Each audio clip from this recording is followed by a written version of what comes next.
Mr. Campbell, I thought you was gonna have Jesse behind you tonight, Coach. Well, I'm gonna do something with Jesse, but we had Coach on, so I have the legendary C. Vivian Stringer behind me, the godmother of HBCU black coaches. We're gonna get in there. We're gonna see if Coach, gee, I wish she definitely knows who the great C. Vivian Stringer is. But we're gonna talk about, because see, Rock, I'm gonna tell you a little history about Coach Stringer, and that ties all the way into Coach Thornton. All right, we'll get it in here. Let's give them a few more, about another 30 seconds to get in here. They piling in right now. Want to thank everybody for coming on. I want to thank everybody for coming on to HBCU Coaches Corner. I'm Rocky, your host, along with my co-host, Mr. Stephen Campbell. Coach Cole is on his way. You know he's a busy man, and sometimes we're working off that West Coast time. He can't always be here with us, but he is definitely on his way for this show. He let me know that, hey, hold it down, and he'll be right on his way. Because we got a big show tonight, Coach. We got a big show tonight. We got a it's not very often, Coach, that you can say that you see legendary status in the middle of it, Coach, and you can not acknowledge it. You know, you have a coach that's coached at 2 different schools, has some success at 2 different schools, and to be honest with you, she kind of embodies what I've come to love and appreciate about HBCU sports. Coach, I'll ask you this because you are a HBCU historian. What's unfolding by this coach? Wait a minute, say that one more time, Rock. I'm sorry. Can you hear us? Can you hear me now? No, I was coughing. I apologize. No, I say what's unfolding with the coach we have on who has been at 2 schools. What would you say about her tenure so far as a head coach in HBCU football, HBCU basketball, and what kind of run is it, or have you seen something like this before? Well, this is the thing, and we're going to talk about, like I say again, for the youngsters, we want y'all to do a history. I want you to go Google the great C. Vivian Stringer, and we're going to talk about that because Coach Dawn Thornton embodies that, and Coach Stringer, who had went on and coached at 3 different universities and took 3 different schools to the Final Four. Dawn Thornton is walking into those legendary, as they say, high heels, you know. And Rocky, what I'll say is, for somebody that, again, women's basketball has grown so much. These coaches, again, like Coach Thornton, has been part of that movement. And what I like the most, because and Rocky, you know, I am a huge women's basketball fan. I go way back before they even had the tournament. And it started in 1982 when the NCAA tournament, in which, again, historically, Cheney, coached by C. Vivian Stringer, played Louisiana Tech. Guess who played on that team, Rocky? Kim Monkey. Kim Monkey, somebody I'm very familiar with. Yes. There you go. So to see the growth of somebody that started at HBCU and this go 40 years later, to see Coach Dawn Thornton, man, it is nothing but an honor, and it's nothing but for these young, beautiful Black women, they have somebody to look up to. And that's one of the things I'm excited to talk about, is the role model that she is at 2 different programs and nationally, because I a couple of things I'm going to pull up, because like I say, this coach here is internationally known and locally loved, right, by some of the things how she moves. So that's what we got. Well, with no further ado, I will bring up the current leader in women's basketball, and is currently on a 12-game winning streak. They would be undefeated had they not lost their first conference game this year to Mississippi Valley. But since then, they have won every game since then, none other than the Alabama A&M women's head basketball coach, Dawn Thornton.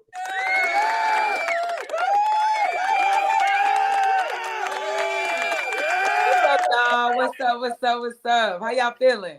Good.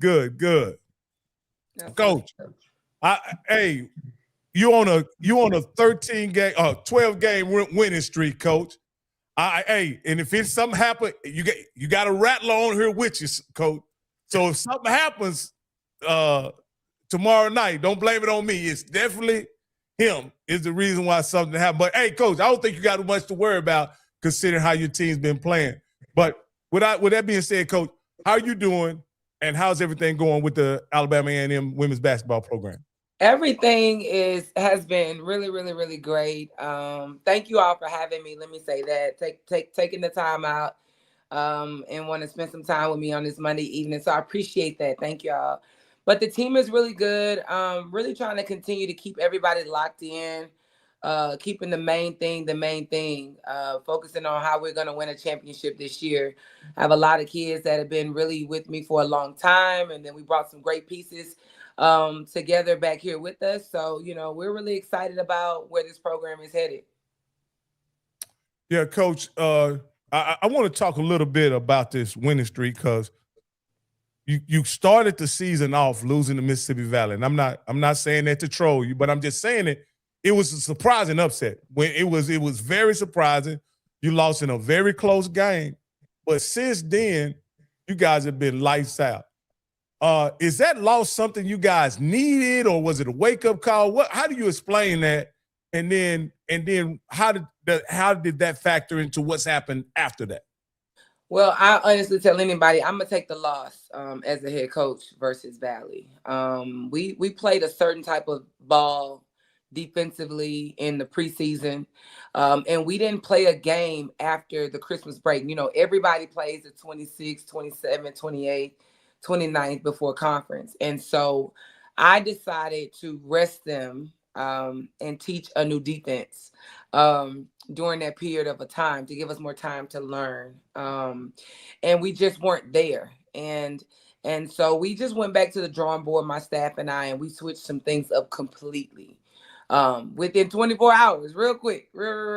And everything just started to click from there. So that's the honest truth. I'm glad that we lost to Valley the first game of the conference. So we understand exactly what we have to do in order to continue to stay on the winning side. Now, coming into this season, Coach Thornton, did you think you guys would be as dominant in the SWAC as you have been? Absolutely. I definitely can say that. You said I was at 2 previous schools, but actually it was 3 because I was also at Prairie View. I forget you were at Prairie View. Yes. And so we finished at the top of the conference everywhere that I've gone, and I've been fortunate enough, thankful enough, blessed enough, favored enough to be able to do that and take all 3 programs to a championship game. And so right now for Alabama A&M, that's my ultimate goal, to get us to that championship game and come out with the victory. As you mentioned, Prairie View, they having a tough season with their first year head coach. I don't know who was there when the decision was made, but I'm sure that was a bad decision to if they let you go. Now, if you took a promotion or went on to greener pastures, but who would want to leave Texas? That's what I would say. Mr. Campbell, you got anything? I got a few more questions, but I want to let you get in here as well. No, Rocky, go ahead, because when me and Coach get going, go ahead. What you got? Let me also say this, Coach Thornton. You say you coached at Prairie View. Was that very early in your coaching career? Obviously, it was before now, but was that your first head coaching job? It was my first head coaching job, yes. But I was at Prairie View for 6 years total. 3 as an assistant and 3 as a head coach, but that was my second job. My first coaching job was at Tougaloo College. Okay. And so you learned. I'm sure you learned a lot at Prairie View. You moved on and went to. I first got noticed your talent at Arkansas Pine Bluff, and then we got a chance, of course, to interview you last year. When you first got the job at Alabama A&M, you had a plan. You were very hopeful that you could turn the program around. Has your plan worked exactly like you thought it would when you took this job a couple years ago? Alabama A&M is a gold mine, and I think a lot of people knew with our athletic director and our president and just the support around athletics. I think everybody knew that was a job on the men's side, the women's side, from football to baseball to softball. I think the word is getting out that Alabama A&M is really operating like a mid-major, university. And so just having those resources, having that type of support, and I was more so attracted to administration. I tell people all the time, I was in a good position at Pine Bluff, but I wanted something new for my career. I wanted to be under somebody that was forward thinking, and those who could think that you could do the impossible and actually support you while you're on that journey to do that. That was very attractive to me when this job came open. So I could see with the resources, knowing Dr. Bryan and how competitive he is, he was going to do everything in his power to make sure that we had the things that we need to be successful. So now I would hope that was the mindset for sure. Now, Coach, now now when you were at Arkansas Pine Bluff, I must admit I didn't notice the impeccable style that you have. Well, that was I was just watching the ball. But Coach, to be honest with you, you're a social media darling because of the way that you put it on for game day and the way. And I think what's really neat is your players embrace the fact that they do have a fashionable coach. Coach, let me just ask you this: where did that style come from? And did you add to it at each stop and it's blossomed now, or it's just people are just now noticing? I think that to start there is yes. I was like this at Prairie View. Even let me tell you, we won a championship in 2014, SWAC championship in 2014. And I changed clothes from the game to when it was time to cut down the net. I brought an outfit just to cut down the net. So I've been doing this for a very, very long time. But the truth is, behind that story is, I was bullied growing up. I was never comfortable being in my skin. I was never comfortable of who I was as a girl, as a young woman, going into womanhood. And I told myself, I'm having conversations with these parents and everybody, and as I'm recruiting young women, and I'm saying to them, like, I want your daughter to be strong and be confident and be all of these things, right? And so for me as a head coach, how can I sit in someone's living room, in someone's kitchen, at the dinner table to tell them that I want their daughter to be their unapologetic self, and and them being this confident individual? And at the end of the day, for me, I'm just putting myself in a box because I'm so afraid of what people are going to say. I'm so afraid of, doing too much when this is really just me. Because honestly, when I started coaching, I had an administrator come up to me to tell me that I don't want to see any of your tattoos out. You need to wear long pants and, and you just need to make sure you're covered up. But I don't have those type of athletes. You know what I'm saying? I got kids that really want to express themselves and be themselves. And they have a head coach that wants to be that way as well. So I just embraced it. And hey, I'm the diva coach now, right? I guess. Hey, Coach, I knew Coach Cole wasn't going to miss this one. Ain't no way he was going to not make this one. Coach, you definitely are the diva coach. I mean, excuse me, the diva coach. But we got a coach that's coming on right now, and he also takes pride in being stylish. And hold on, let me get Coach that went dark on me. And Coach, I've had long talks with Coach Cole about this, about how it's important, how important appearance is as a coach, and not only what it represents to the public, but it also represents to the team. Now, I'll ask you this: when you're, do you concern yourself with being old? Because Coach Cole mentioned to me that because he was, let's just use the term fly, right? He was often mischaracterized as not being a serious competitor, because he may have been paying too much attention to his fit and not enough attention to his game. But he always let his results speak. And he was, of course, he was a championships coach. Is that how you kind of carry it too? I'm sorry. Yeah, absolutely. Everybody's going to have an opinion. Everybody has an opinion of what they think you should or you shouldn't do. But I think for me as a Black woman, I grew up watching Lafayette Stribling, the the head men's basketball coach at Mississippi Valley, who have on a red suit with red gaiters and walk out with a Kango red Kentucky Derby hat. So if Lafayette Stribling could walk on to a court with something like that on, what was the coach name at was it at Grant, Eddie Robinson? You know, no, the football coach at Bethune. What was his name at Bethune? Wyatt Shine. Wyatt. Yeah, Coach Wyatt. If they could walk around back then like that as black men, somebody got to tell me why I can't do it as a black female. I mean, it's proportionate, it's respectful. You know, it may be a little fashionable, it may be a little bit too much, but you know what? She too much. That's just who I am. I'm too much. So that's just me. Hey, Coach, I know you're a big fan of Coach Thornton. Can you respond now, Coach? Because I told the coach how you struggle with people taking you serious and how you important. Now, Coach told me the reason why he paid so much attention to what he had on, because when he grew up, he had one pair of shoes and one pair of pants. He gave me this story, right? So, That's right. That's right. Can you identify with some of what Coach Thornton is saying as far as, you know, a style is expressing who she is as a person and also overcoming some of the challenges that she had as a young girl? Well, firstly, I want to say I apologize to you because we should have been had you on. And, you know, I know you get in your season and you guys get out. You know, you always have been a guest on my show. And, you know, I appreciate all the great things you have done. Now,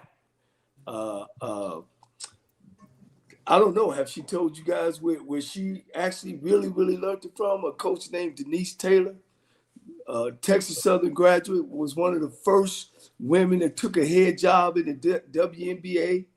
Her name was Denise Taylor. And Miss Thornton just took it to another level. You know what I'm saying? And, you know, she understands the thing when you look good, you dress good, you get paid good.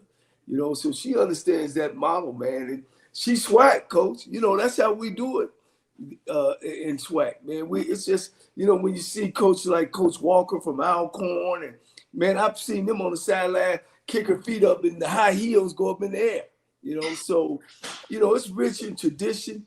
As she said about Eddie Robinson, I mean, he coached with a tie on the sideline, and those great guys, Coach Merritt from Tennessee State, he coached in a coat jacket, man. So it's that tradition that we have, and the thing about it too is, and she'll agree with me on this. We already going in with, well, they got holes in their shirt or holes in their uniforms, and they look like they gonna look like this and look like that, you know. So we as SWAC coaches and representatives, man, we want our players to look good. We want our coaching staff to look good.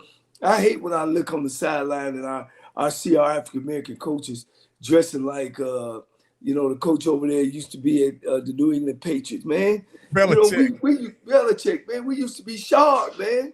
But we had those people in front of us to mark and advertise ourselves, man. And, man, I mean, I can't say enough about Dawn Thornton now. She the real deal.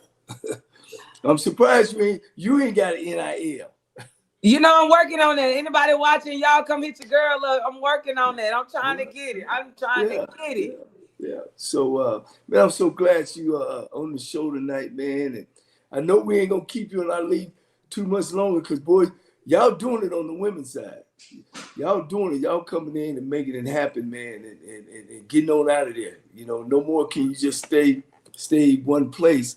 And, you know, I'm looking forward to you, you know, one day. I know you're at A&M. I know, you know, that's my homeboy over there, your boss. You know, okay. We're from the same place. You make sure you tell him to take care of you. You know what I mean? I'll do that. I'll make sure. Yeah, I will. Yeah. Hey, Coach, you don't have to worry about her. She was at Prairie View, and that was a surprise to me that she was at Prairie View. And she also said something about cutting down the nets at Prairie View. So that means she won something. So, and then I'm very familiar with what she did at Arkansas Pine Bluff, Coach. And now when she came on here 2 years ago, she didn't sweat at all. So, Coach, she's one of those coaches you like. She's a winner, Coach. Ain't no question. Right? Ain't no question, you know.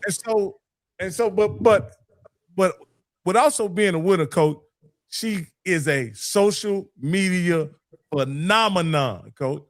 And what I want to ask her is have people just picked that up, or is that something done strategically by your marketing team? Where is that coming from? Like, how did you get that kind of traction? Honestly, I don't have a marketing team.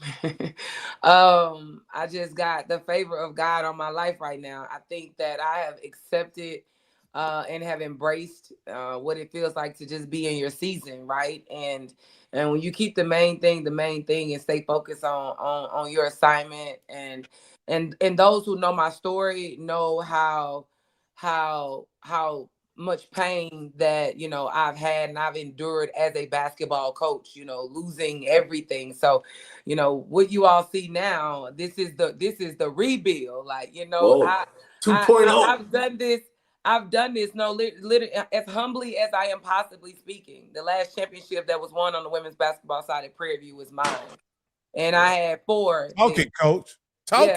Yeah, I had 4 there. And so just separating from there to where I am right now, I've been this woman jail where I've really just tried to just blossom and just trust God and understand my calling. And I think that now being in a position to where you can be on a stage to be seen, you know, it's women in sports are evolving every day. And so now it's like, okay, well, who is this woman? And she is kind of dope, and she looks just like me, and she's doing it so differently. So I think it's just been one thing to the next, to the next, to the next. And it's just a thing. Social media is just a thing now. And so because it is a thing now, we're just going to ride the wave, right? That's the best thing to do.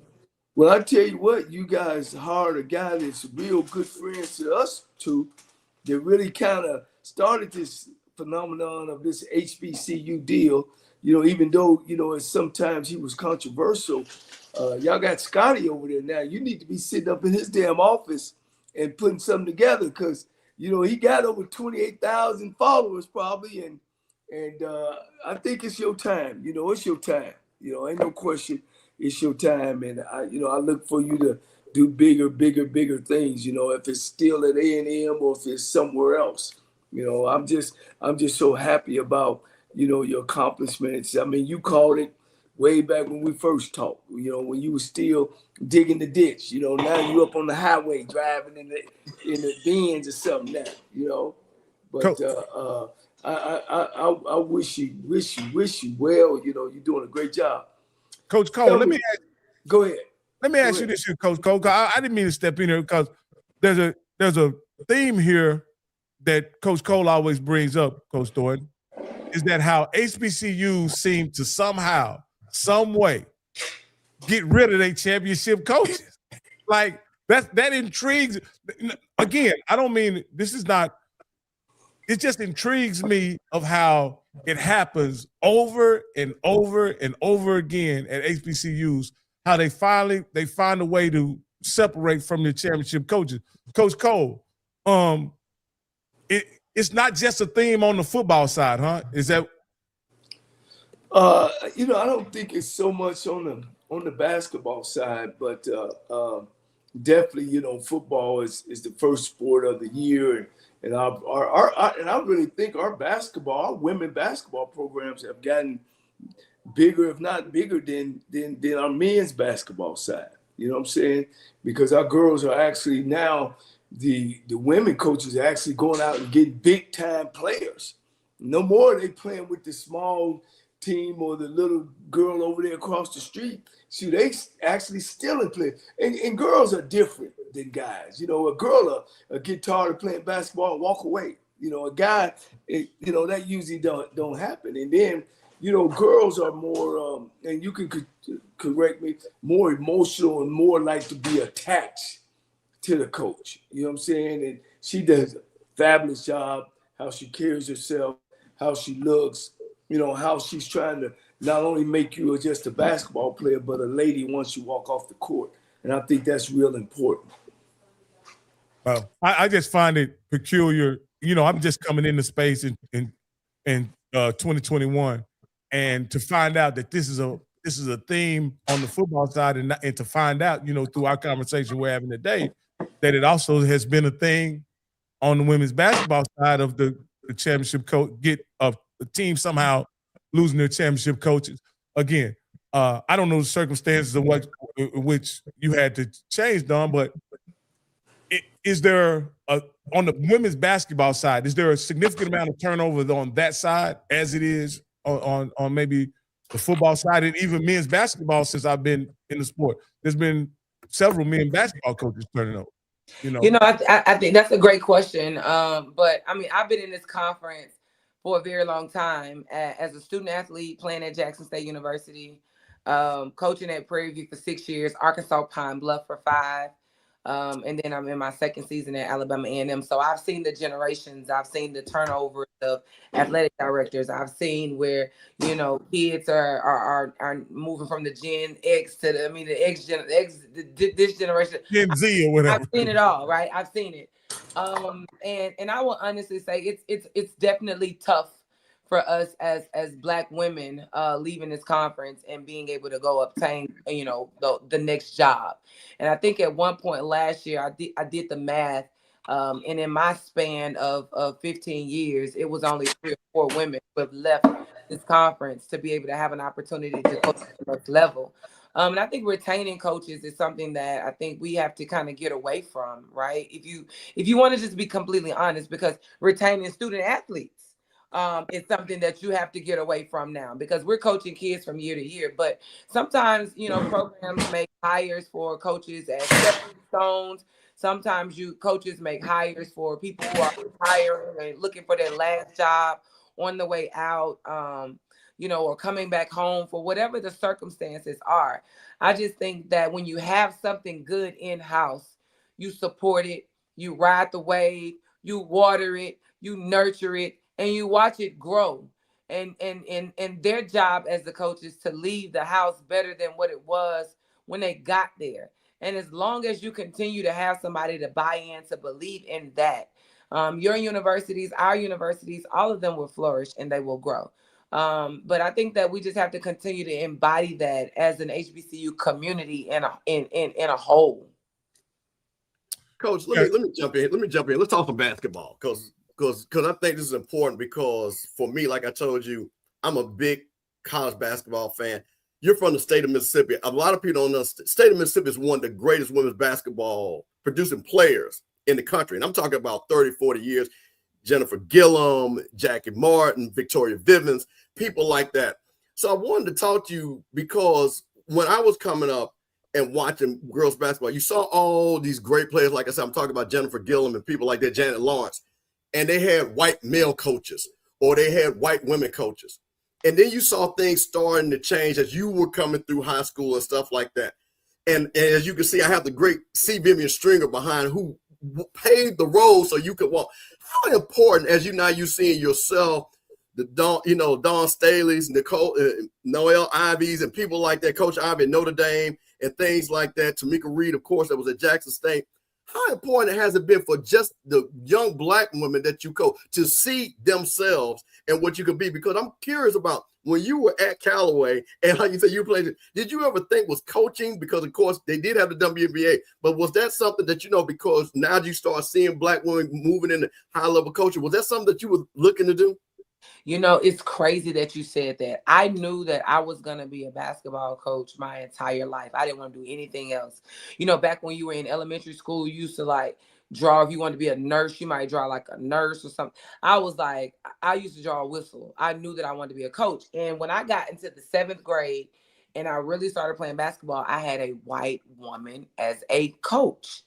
And I was like, she over here on the north side of Jackson, Mississippi, and dealing with all these kids coming out of Shady Oaks and all these different areas and stuff. And she in here just kind of handling us but we didn't have a relationship with her. We love the sport, we love the game, but she don't really look like us, right? So she don't really understand our struggles and what we're dealing with every single day, and what that feels like, you know. And I had a great coach, don't get me wrong, but I felt like in that moment I was like, I want to be able to be that same person, to young women, to young girls who are playing a sport and doing something that they love. I want to be an inspiration to them as well. And like I said, I just knew my whole entire life that I don't want to do anything else. I just told my best friend today, if I'm not coaching, I don't know what I don't have a backup. I don't have a backup. So when you see people and names that I named, and again, they're a little bit older than you and things like that. And I heard Dawn Staley talk about how when she cut the nets down, she tried to send a piece of the net to as many Black female head coaches. That's why, were you able to get one of those? I got my piece. It's right over there. I got how my important is that when you see a Dawn Staley, and you, like I said, you guys are on the path to win 20 games, which, and again, and you know how this goes with the scheduling, that you got to take a lot of games because you got to pay the bills. But you're being dominant when you're talking about you're beating opponents by 18 to 20 points. How important is that when you're coaching and people respecting you as a Black woman coach, and that they don't have to go out? Because again, we don't know what your path may be. I hope you stay at Alabama A&M, but again, you know there are other people that are looking at you also and things like that. When you're talking to these young ladies, how important is that this bond that I see all the Black female coaches that you all have, and what you have to go through because you're in conferences that, like you say, that people unfortunately only see you guys as players, not as coaches? You know, nobody loves those girls on my team outside of their parents more than me. When I invite our kids into my program, into my space, into my house, they know that I'm coming unguarded, full of love. I'm here to make all your dreams come true. Whatever it is that you want to do, you want to do it. Let's do it. Let's do it. I'm crazy enough to push you for you to believe that you can do it. Let's just do it. Let's do it together. And that's something that I really and truly take pride in. I saw a post the other day, and somebody wrote, I would never hug my college coach. Like, you know, hugging and saying I love you is a real thing in my program. And kids and recruits are able to see that on social media. This isn't like a front. This is just who we are. Like, we're family, right? And so I just think that just being able to have some of the greats to pave the way for where I am right now. Of course, I'm familiar with C.V. Stringer. When she was when I was coaching at Tougaloo was when I first learned about her. When she was coaching at Cheney University. So it's been a lot of greats, and I never thought that I could fall into their shoes, but I'm building my own legacy, and I'm so blessed and so thankful to have an opportunity to do that at A&M. Now, one of the things when you see, and again in the SWAC, and like you say, and Coach named some of the coaches, the SWAC, again, one of those underrated basketball conferences for female basketball, women's basketball. When you're seeing right now, what do you see was good with the conference, and what would you like to see more for us as alumni to support women's basketball? What would you like to see more of? Because what I've seen, again, I think, especially with your team, and we saw that with the Jack State team, you guys get the right seed, as you well know, especially the way the tournament is, and you guys get going, especially with the type of defense. There's an opportunity to win a game there and things like that. Yeah, well, and I'm not gonna get on here to brag to tell you we number 29 in the nation defensively. And no, I want you to brag. I want you to tell people because listen. I'm gonna come back because I am gonna do something about your social media. But we had to talk about your coaching. I want people to know that but I want people to hear about this coaching, this legend I'm talking about. We number 29 in the nation defensively this week. Last week we was 37. 2 weeks before we was 52. So we're kind of holding opponents about 20, like between 15 and 20 points less than their average. So we're really excited about that. And our young individuals, they know that our goal is to be top 25 in the country. South Carolina, Dawn Staley is number 18. So we're trending in the right direction, and we're really excited about it. But one thing that I would like for my A&M family to do, I want to talk about my house first before I talk about somebody else's house, is that we really have to do a good job to rally behind what's good when it's good, right? You know, in growing up in Jackson, Mississippi, you live on the north side, you represent Callaway. If you on the west side, you represent Lanier or Provo, whatever, right? And so at the end of the day, if your team was playing, if everybody comes out, everybody shows love. So I think once we can kind of build that type of environment, that type of commitment from the communities, that's what's going to help our HBCUs. We be so in our feelings. The coach leave, oh, I ain't ever coming back. We had a losing season. Oh, I ain't buying season tickets no more. You can't win it every year. You know, you just can't. You want to. We really and truly want to. But sometimes it's just not designed for us to do so. But we got to still support those. And I mean, I'm sure, think about it. How many people are Laker fans or Dallas Cowboy fans? Right. They still rocking with the Cowboys. It don't matter. You know, that's still going to be my team. You picked the right one. Yeah, so we have to have that type of support behind our HBCU. So if our conference can do anything more, support each other. Support your own backyard. Coach, let me ask you this, because one of the great questions, as you're coming up and now you're getting ready to get that torch passed to you guys. You know what I'm saying? You guys are the next wave and things like that. What young coach that you see assistant, and also who do you see on your team that you say, you know what, Mr. Campbell, as she graduates, she might sit me next to me in 10, 15 years. She's going to be a coach. I had a kid last year, Jaya Harris Smith. I'm still begging her. Jaya, if you're watching, I know you're not watching, but Jaya, I want you to come coach with me. But also, right now, honestly, Kayla Walker, SWAC preseason player of the year. She's been with me for 5 or 6 years. And she just graduated with an engineering degree, and we're not going to be an engineer. We're going to be a basketball coach, because she is phenomenal and has been wonderful to me, to my program, but she's so passionate about basketball. And so I'm excited about trying to groom her, to push her to get outside of her comfort zone a little bit. Now, wait a minute, you spoke it. Now, what was the young lady you named first? What was her name? Jaya Harris Smith. Okay, now tell us, why do you think, because you just made a resume call for, why is that young lady? Because we got to track her down and get her together. But why? Because see, this is what I think, and I think this is so important when I'm talking about these beautiful, extremely talented Black head coaches. Why it's so important? Because these young women see themselves in you. Why would this young lady, because you just named it, and I think that's important. I know it. We got to find it, because if I heard my coach say that, it would just make my heart just flutter. What is about this young lady? And tell us when you coached her and what is about her that you say, you know what, Mr. Campbell, this is the reason why I named her. She played with me last year, actually, at A&M, and she graduated back in December, and was just a leader on and off the court. You know, just gonna always do what's right. Can read a room and call a team huddle before I could even get the whistle to my. I couldn't even get the whistle to my mouth to put them on the line to run them. Like, she just knew every single time, and knew when to stand up to the coach to say, "Hey, coach, I think we should do this." And so when you have kids like that, they are very talented. You know, they have a gift. And that's your job to pour into them. And I know that Jaya knows that I love her. I got her number. We ain't got to find her. I got her number. Yeah, we coach. Listen, Coach, number. Coach, you might listen. You need to text her right now. Get on here. We're gonna tell her go on and get this job. We're gonna support her. Now, Coach, I'm gonna turn it back. But listen, before you leave, me and you got to do one thing, because see, I know everybody talking about your social media stuff, but I do want to ask you. I want to talk basketball first, because I think it's important for people, because we have thousands of people that watch this show. And I'm going to say this because this is always important to me. We have a lot of parents that watch this show. I get texts all the time. And while, like I say, you're stylish and all that, and that's great, because I am going to tease you a little bit about it, because you're from Jackson, you got to be fly. So I already know what that's about. You know what I mean? That's how we move.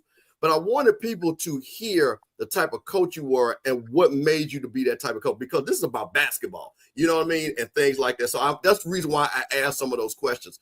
So I'm going to, let Rocky and them get back at it. But I got a couple of things now, because the tournament's getting ready to come up.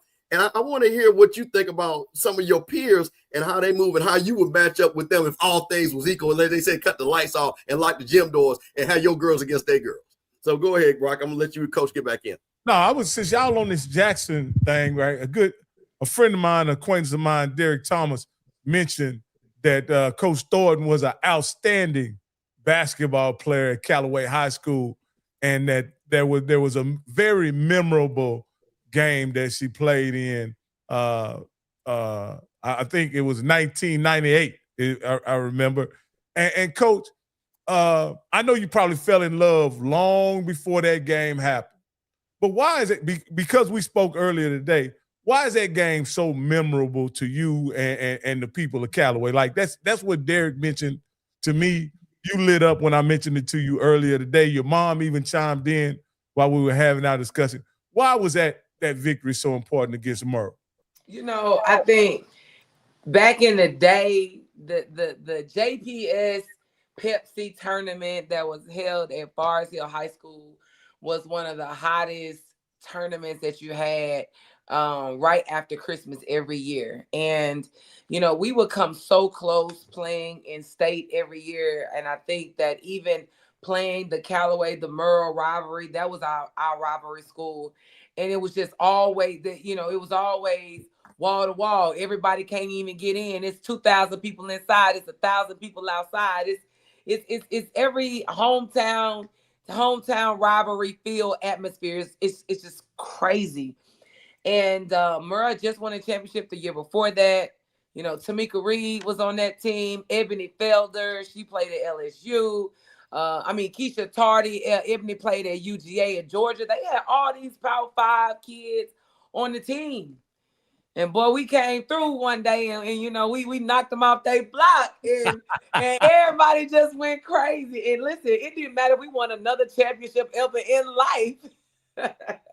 We knocked them off the block. And so it was a really, really dope thing. We won in the championship game there. So it was really nice. Coach, let me ask you one Rocky real quick. Now I'm from North Jackson. How many of them old Callaway Charger old heads came up to you and said, that's what we were talking about? We've been doing it for all the time. Hey, Coach, you mentioned another very successful coach in the SWAC, Tamika Reed, as your competitor in high school. Coach, you guys have been going at it for a while. And as you followed her career and you followed your career and you both being from the same hometown, what do you think about the success she's had as a coach? And is this something you saw in her when you were competing against her? Absolutely. You know, Tamika has done a phenomenal job, really and truly turning Jackson State women's basketball into a powerhouse. We won a championship when I was at Jackson State in 2003, a regular season championship, and we would always go back and forth head to head with Alabama State. But just for what Tamika did while she was there, definitely kudos to her. Hats off to her. Let me tell you, we didn't ever, never want to play them. For real, we didn't. And she did a phenomenal job with my alma mater, and I couldn't have asked for, you know, a better coach to represent our conference. And just to see her leave Jackson to go to Charlotte is inspiration for us all. I think, again, like I was just saying before then, like how many coaches leave this conference, Black women that leave the SWAC to go get the next job on the next level. So for Tamika to have an opportunity to do that at Charlotte as she's getting her feet planted there, and I know that she'll do well, because one thing about it, she's a competitor and she does not like to lose. So I'm sure that you know, she's going to do a tremendous job with that program at Charlotte as well.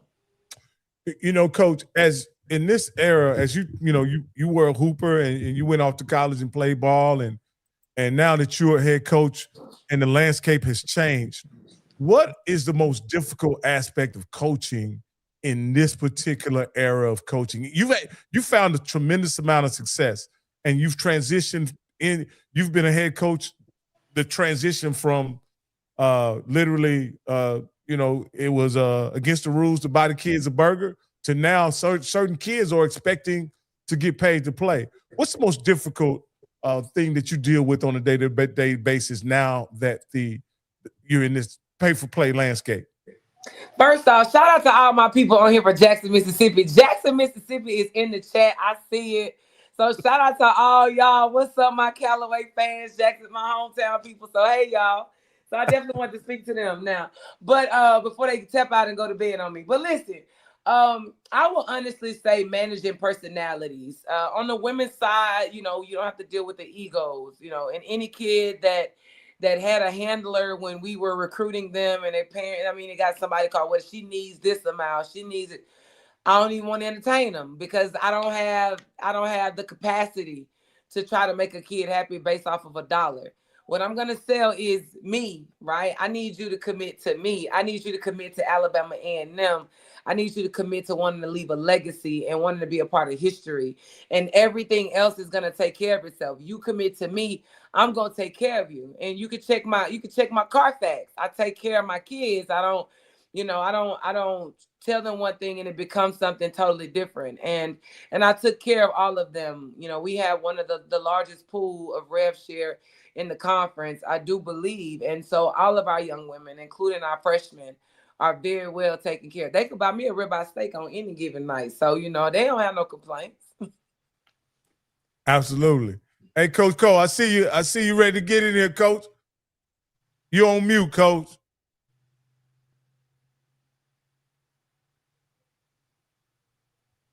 Hold on, I'll unmute you, Coach. Go right ahead, Coach. Oh, well, go ahead. Hey, you know, Ms. Thornton, is the way that you came through playing women's basketball, and now, you know, I referee games. I refereed a game tonight between two girls team that was horrible. Middle school. Is there a difference between then and now, or are the girls much better now, you know, and know what direction they want to go when you go out and trying to recruit? And also, do you hold a basketball camp as well, huh? I do. You know, well, to be honest with you, I think the game is changing. It's going back to a lot of skill development, because I think a lot of kids at one point wanted to be real extra and have a lot of sauce and do all this other extra things. And now I think you got a lot of coaches that are really allowing kids to be themselves in the flow of an offense, per se, but really and truly teaching the skill development behind it. At least we do. We're really, really big on developing skill and really trying to improve our kids in their game. And so shout out to my assistant coaches for doing a phenomenal job of that, because they're in the gym countless hours, really and truly trying to work on our kids to get better. So that's a real thing. So the talent level, you know, I think it just kind of depends on the league and what you're interested in. And for me, as far as our basketball camps, I do several camps, but the one that's most important, most rewarding to me is the free camp that I put on for the community, where it's for boys and girls. And we really spend a lot of time really trying to just empower them. And, you know, people come out and cut hair, and we give out food, and we have a back to school drive. And, you know, we have a lot of, it's just a great family atmosphere. And so I just kind of want to bring that old school. I want that old thing back. You know, like this new generation stuff can make you feel like everything has to be done a certain type of way, like flashy. But I want that old thing back. Like I wanted to feel like it used to feel back in the day. Yeah. If you're talking to coaches in middle school, what are some of the things that they really need to focus on with girls or young basketball players as well? I say the first part of your question again. I said, what would you tell middle school coaches, girl coaches, I guess? What would you tell them? What is important that they should be learning at that age? You know, I just want to I think a lot of our middle school coaches have to embrace their position in their lives, in these young girls and boys' lives, as they are the foundation, right? And I don't, and you got to be smart when you are introducing your kids to sports, organized team sports in middle school, because everybody qualified. I used to, so I'm qualified. But I really think it's important that they embrace the foundation side of really trying to work on those attitudes and those relationships, and really teaching the fundamentals of the game. And I think that that's a real important thing, because you would be surprised how much we work on boxing out. And boxing out was the first thing that I learned to do when I was in middle school. I would think on the football side, it's like shooting your uppers, right? Like, I mean, you gotta have a certain technique to make sure that that you get the leverage you need to. So it's the same thing in basketball. But I mean, so many of our kids, we work on it every single day. You have a question for you, Coach Coach Thornton is, and I know the answer, but they ask you, is the camp in Jackson? No, the camp is it. I started to do a camp in Jackson last year. They got buses. Coach Thornton, that'll drive from. Stay tuned. That may be something that I wanted to do that last year. Just stay tuned. Stand by. You never know. Coach, ain't nothing wrong with you doing a satellite camp. Coach, they got territory rules, don't they, in Mississippi, don't they? Nah, look, Coach, listen. Coach got to go get players. But Coach, you talked about something, and again, as somebody that watches basketball, women's basketball, and Coach tickled me. He said, "Wow, those little girls are horrible." Women's basketball as a whole, even from the time when you started, the skill level has been tremendous. And I'm looking even at the SWAC when I'm looking. Again, we don't have as much height because everybody gets the height. But talk about the guard play that I have seen at all the teams. Again, Coach Gordon, again, one of my favorite coaches because he's a rattler. But of course, I watched Coach Gordon at the University of Tennessee, who's on the Mount Rushmore of Tennessee. I think a lot of people don't understand that. But I'm seeing what she's doing with her guards. I'm seeing what you're doing with your guards. I'm seeing what the Coach Jack State's doing with their guards down in Southern. Because, we have all these great guards in the conference. What is that? Is that part of what you guys are teaching them? Because, we don't have a lot of heart, but we do have a lot of great guard play. Is that something that you say, you know what, let's teach this when you're talking about the fundamentals? Well, I think guards now, guards have always come a dime a dozen. No disrespect, to that position at all. But I do think that it's a bigger pool for you to choose from that position.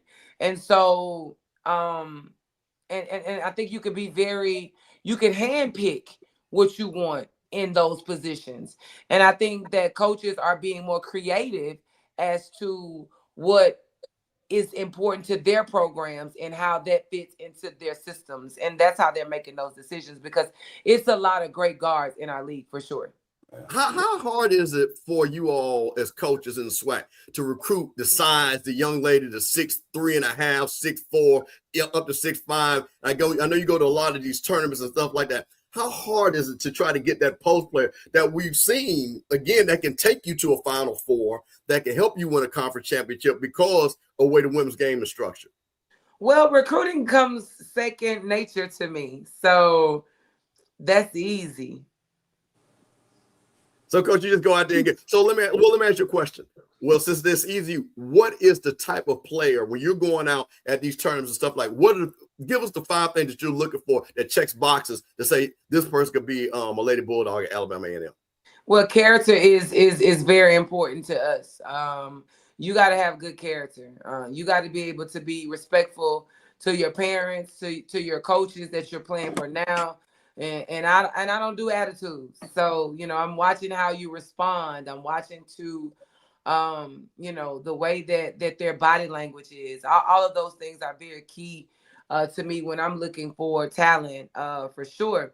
But also you got to be a dog, and I want some little divas. I mean, I want a team to resemble my personality. Everywhere we go, we talk about big energy and what that looks like. And so I want people and young individuals to walk in the room and say, "Oh yeah, I am her. I'm her. It's my day." Yeah, and I think that's a real thing. Coach, can I ask something? When you guys travel, is is everybody dressed like you? or is it a team dress code? Well, when I've coached, kids had to have belts on, no flip-flops. You got to have clean shaved, you had to have a collar shirt, when we dress. Is that one of your deals, or do you just let them? Is that a part of your program? We move around like the Dallas Cowboys. Everybody got on white socks. You got on the shoe I bought you. Make sure everybody got the same T-shirt on. No, you can't put a hole in the shirt. No do-rags. No headphones on when you're ordering food. No cell phones at the table. And when you get off the bus, drop your phone in the box. That's what we do. Right. So is it a dress code that the ladies have to come in, sort of like? Well, it's yeah, they do. Yeah, they have a dress code. Yes, especially when y'all flying, y'all on the plane. Everybody will look like they are. Everybody will have the same thing on. Right. The same thing on. Absolutely. Coach, I know we're gonna get you out here, but I want to get your opinion on something that's related to the WNBA because you are a fashionista. Did you have you've been coaching a while and you've been watching the sport a long time. Did you ever think fashion and style would become part of the WNBA the way it is right now? Honestly, yes, I did. You could see more women stepping up, having a voice. And again, I think that word being unapologetic is a real word for our women in sports right now. I don't think that people really understand how difficult it is on a daily basis just being a woman, right? And so I think now we have created a space to where we can go in rooms and just be whomever it is that we want to be. And if it's not for you, it's okay, because it is for somebody.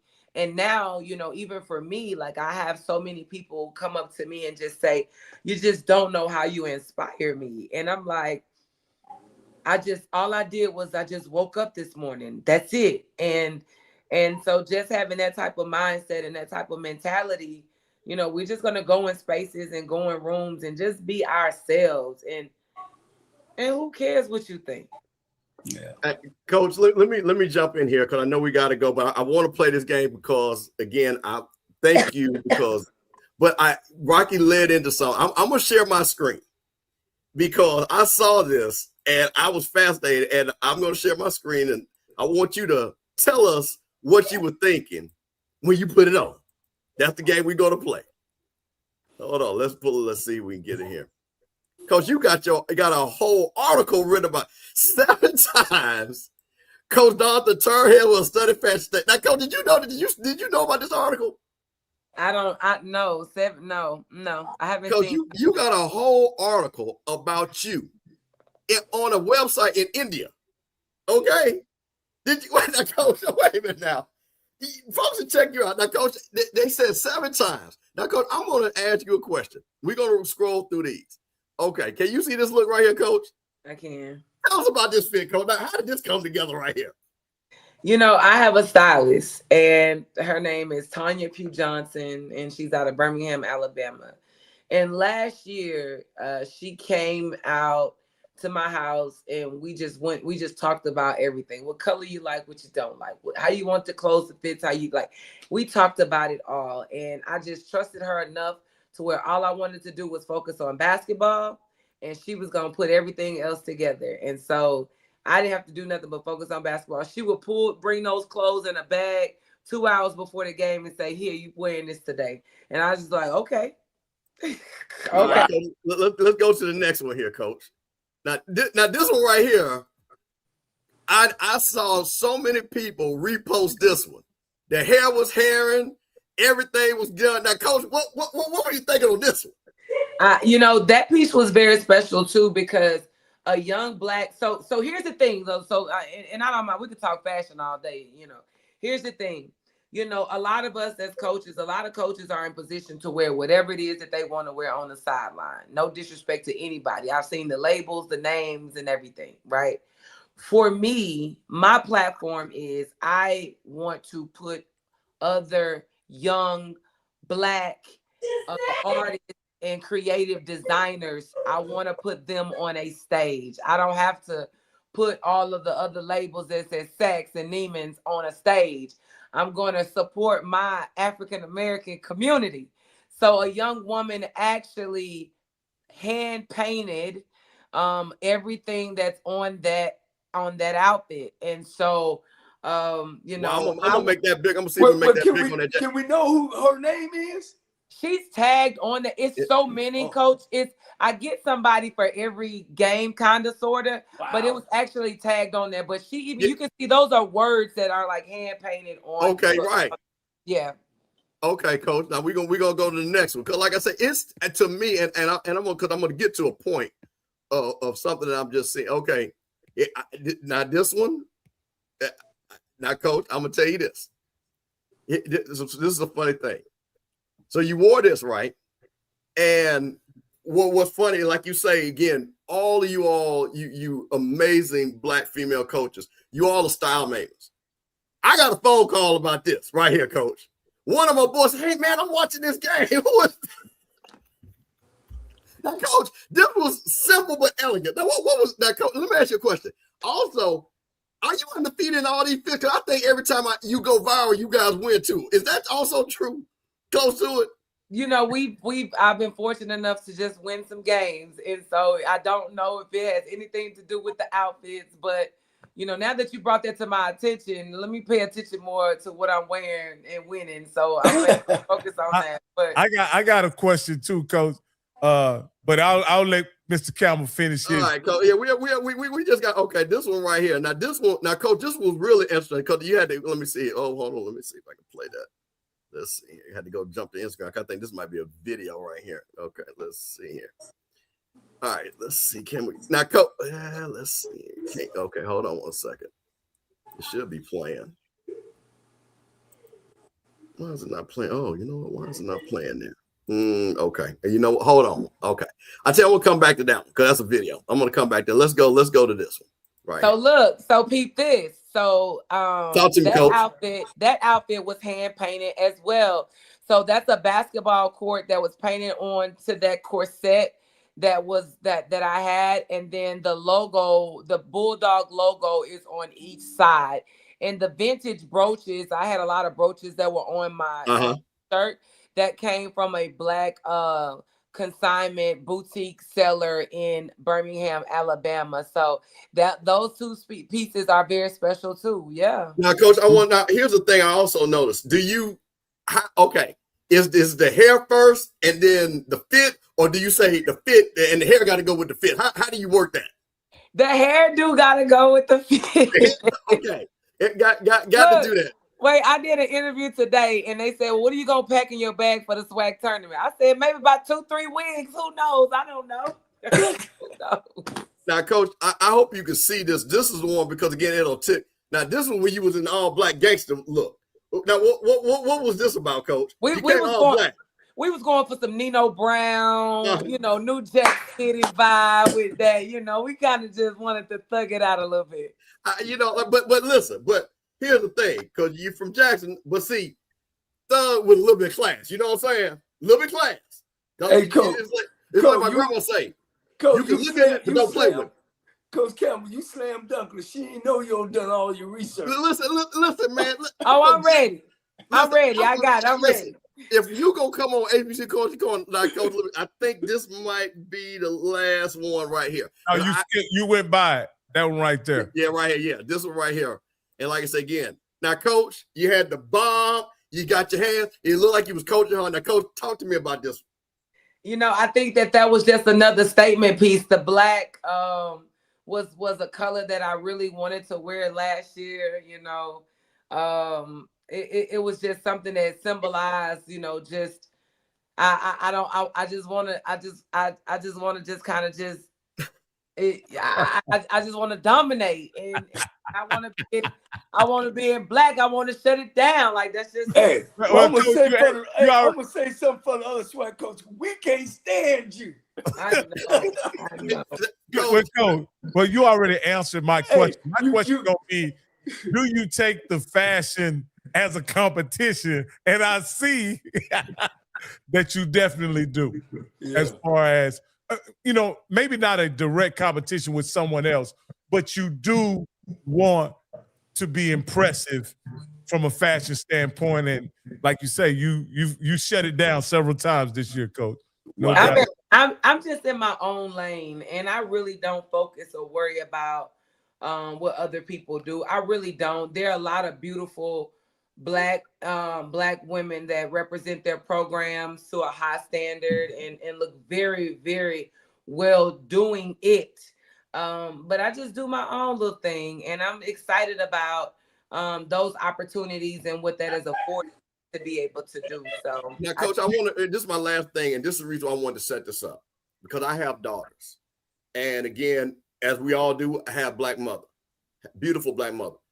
How important is it, because of the things of historically of the disrespect of the black woman, the things you can't look a certain way, your body is a different way, it's not Caucasian like, and things like that.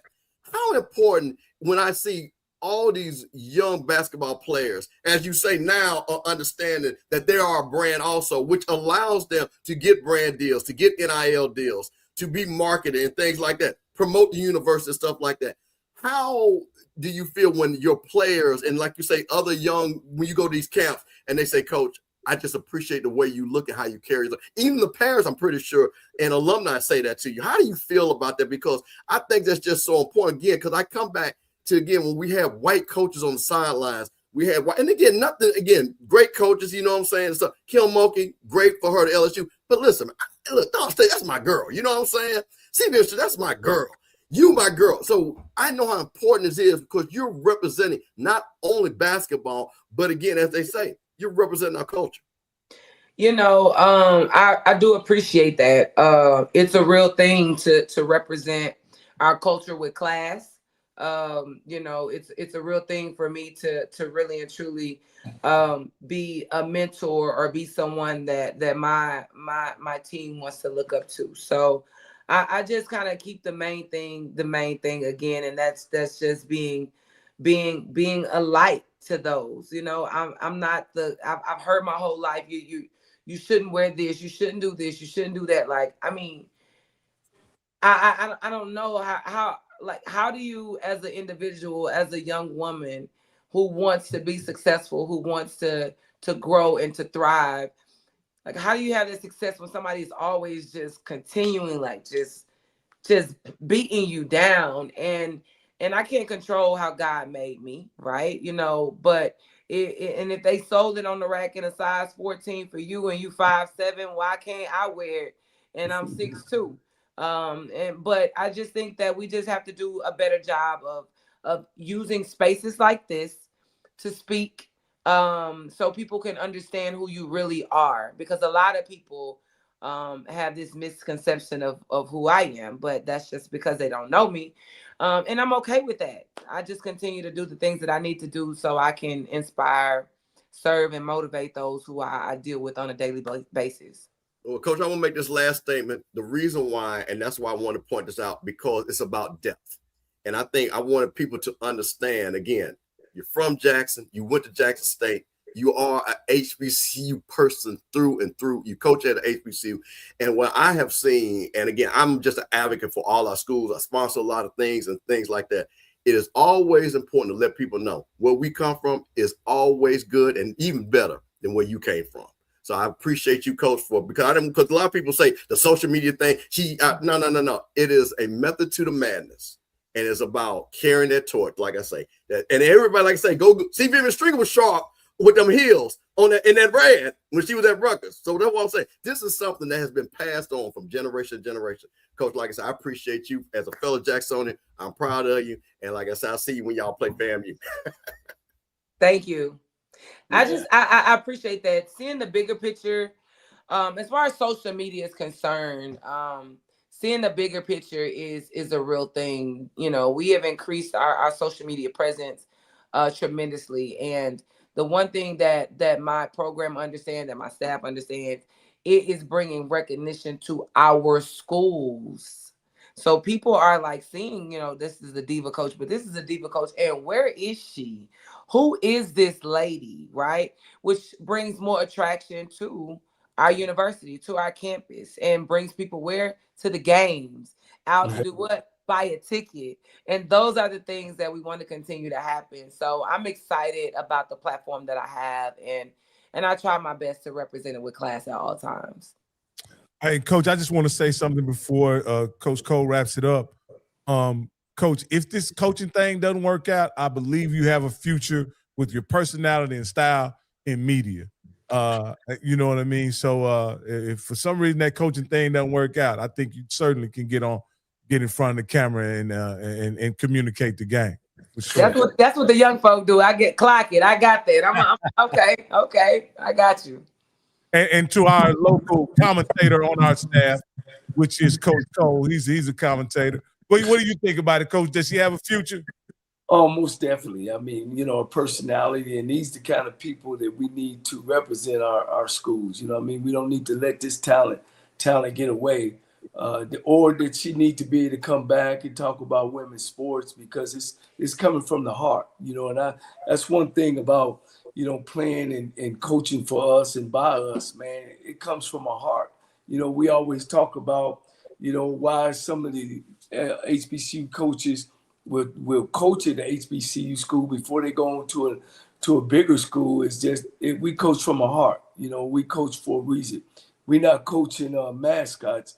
You know, we coaching young people that we were always was in their shoes before too. So we know what this world is about, and we just need more coaches like Coach Thornton, and we need her to move on. You know, we need her to move on. Yeah, I said it. You know, and I think it'll happen for her. And as I always say with me and Coach Melvin Spears, each one bring one, each one teach one. I think we're gonna be okay. And I think with Miss Thornton, you know, leading the way now in our conference, I wish you all the luck in the world in the tournament coming up. I can remember those days, and you know, no upsets now, no upsets. And I'm gonna hey, she going to FAMU. She going to FAMU tomorrow, Coach. So I try to make sure Mr. Campbell don't put a hex on her. You know. I apologize. Next year this won't happen. I'm gonna lead you off the way, and then we're gonna get all the rest of the women basketball coaches, because we definitely need you guys on our show. We had, I don't know if you know, we had 2 million views just last year. This is our second year, so we'll get a count this summer, man. And you know, we moving this show right along, and of course, man, we can't say, and I can't say enough about these two gentlemen who have helped me chase my dream. And of course, you have never said no. You know, you always found the time. You even found found nail time. You know, you found our time before you get your nails done. I know that's important. But hey, good luck. I love you. You know that. I look to see you going to the NCAA tournament this year. I appreciate that. Thank you so much. And let me know if y'all need a co-host. You know, let me know. I might need to. Wait a minute, Coach. Wait, hold on now, Coach. Wait. Hold on. Let me jump in now, Coach. I got a Sunday show called Sipping on Sundays. And Zoe Phillips, a Jack State guy, and I'm from Jackson, and we start with Mississippi centric. So listen, if you got a Sunday, not Campbell. But listen, come on, Sipping on Sundays, and we can talk that Jackson thing. You gotta clear that through Scotty. Come on, hey man, we can talk about that Jackson thing. Talk about that Jackson thing. Wait, but what we sipping on? Whatever you bring to the table. That's whatever you bring. Okay, I need to make sure. It's sipping on whatever you sipping on, Coach. Whatever. Hey, stay away from those cut waters. That's all I say. I told you that Zoe guy, I suspended him for 1 year. Talking about that Jackson State stuff in Prairie View. I told him Jermaine Jackson is for real, but no, man, that show, Coach, I loved it, man. I had a chance to pay attention to it. Y'all got something going there, Coach. I No, love we, it. we, I we, love we, it. we bringing all the Mississippi folks, Coach. We bringing all the Mississippi folks, the superstars on and things like this. So I'm gonna get in contact with you. And like I said, we got to talk that North Jackson stuff. You see what I'm saying? That Beasley Road, hanging moms. 601 Beasley Road. Come on, man. They don't know. Hey, Rocky, they cutting this out, man. They cutting this out. Hey, man, when they get to talking this Jackson stuff, it's like, I know they're out of bow out. Listen, hey, Coach, listen, let me tell you one quick thing. So, again, I'm from Jackson family. My granddad went to Jackson State in 1938. But I went to FAMU. No. Your granddaddy went to Jackson College. Yes, Jackson College. Yeah, exactly. Class of 12. It was 12 of them. 2 women. Can you believe that? Now, those are outstanding women that was out of that 12. But, Coach, folks get mad when I try to talk about Jackson because I went to FAMU. Can you believe that? Do they do you like that, Coach? Because you over there at Alabama A&M, do they get mad at you, the Jackson folks? Listen, I done been around this conference so much, I tell people, I'm swag, okay? Who's swag if I ain't swag, right? Thank you, Coach. My son's father is coached at 4-5 schools in the conference, and he's a Alabama State alum as well. So, like, listen, we swag through and through. So, but one thing I will say, people don't like folk from Jackson State. They be talking about us so bad. I mean, it's because we different. If you from Jackson, you are just different. You are different. You just. Y'all the city slickers of the South. Watch this here, Coach.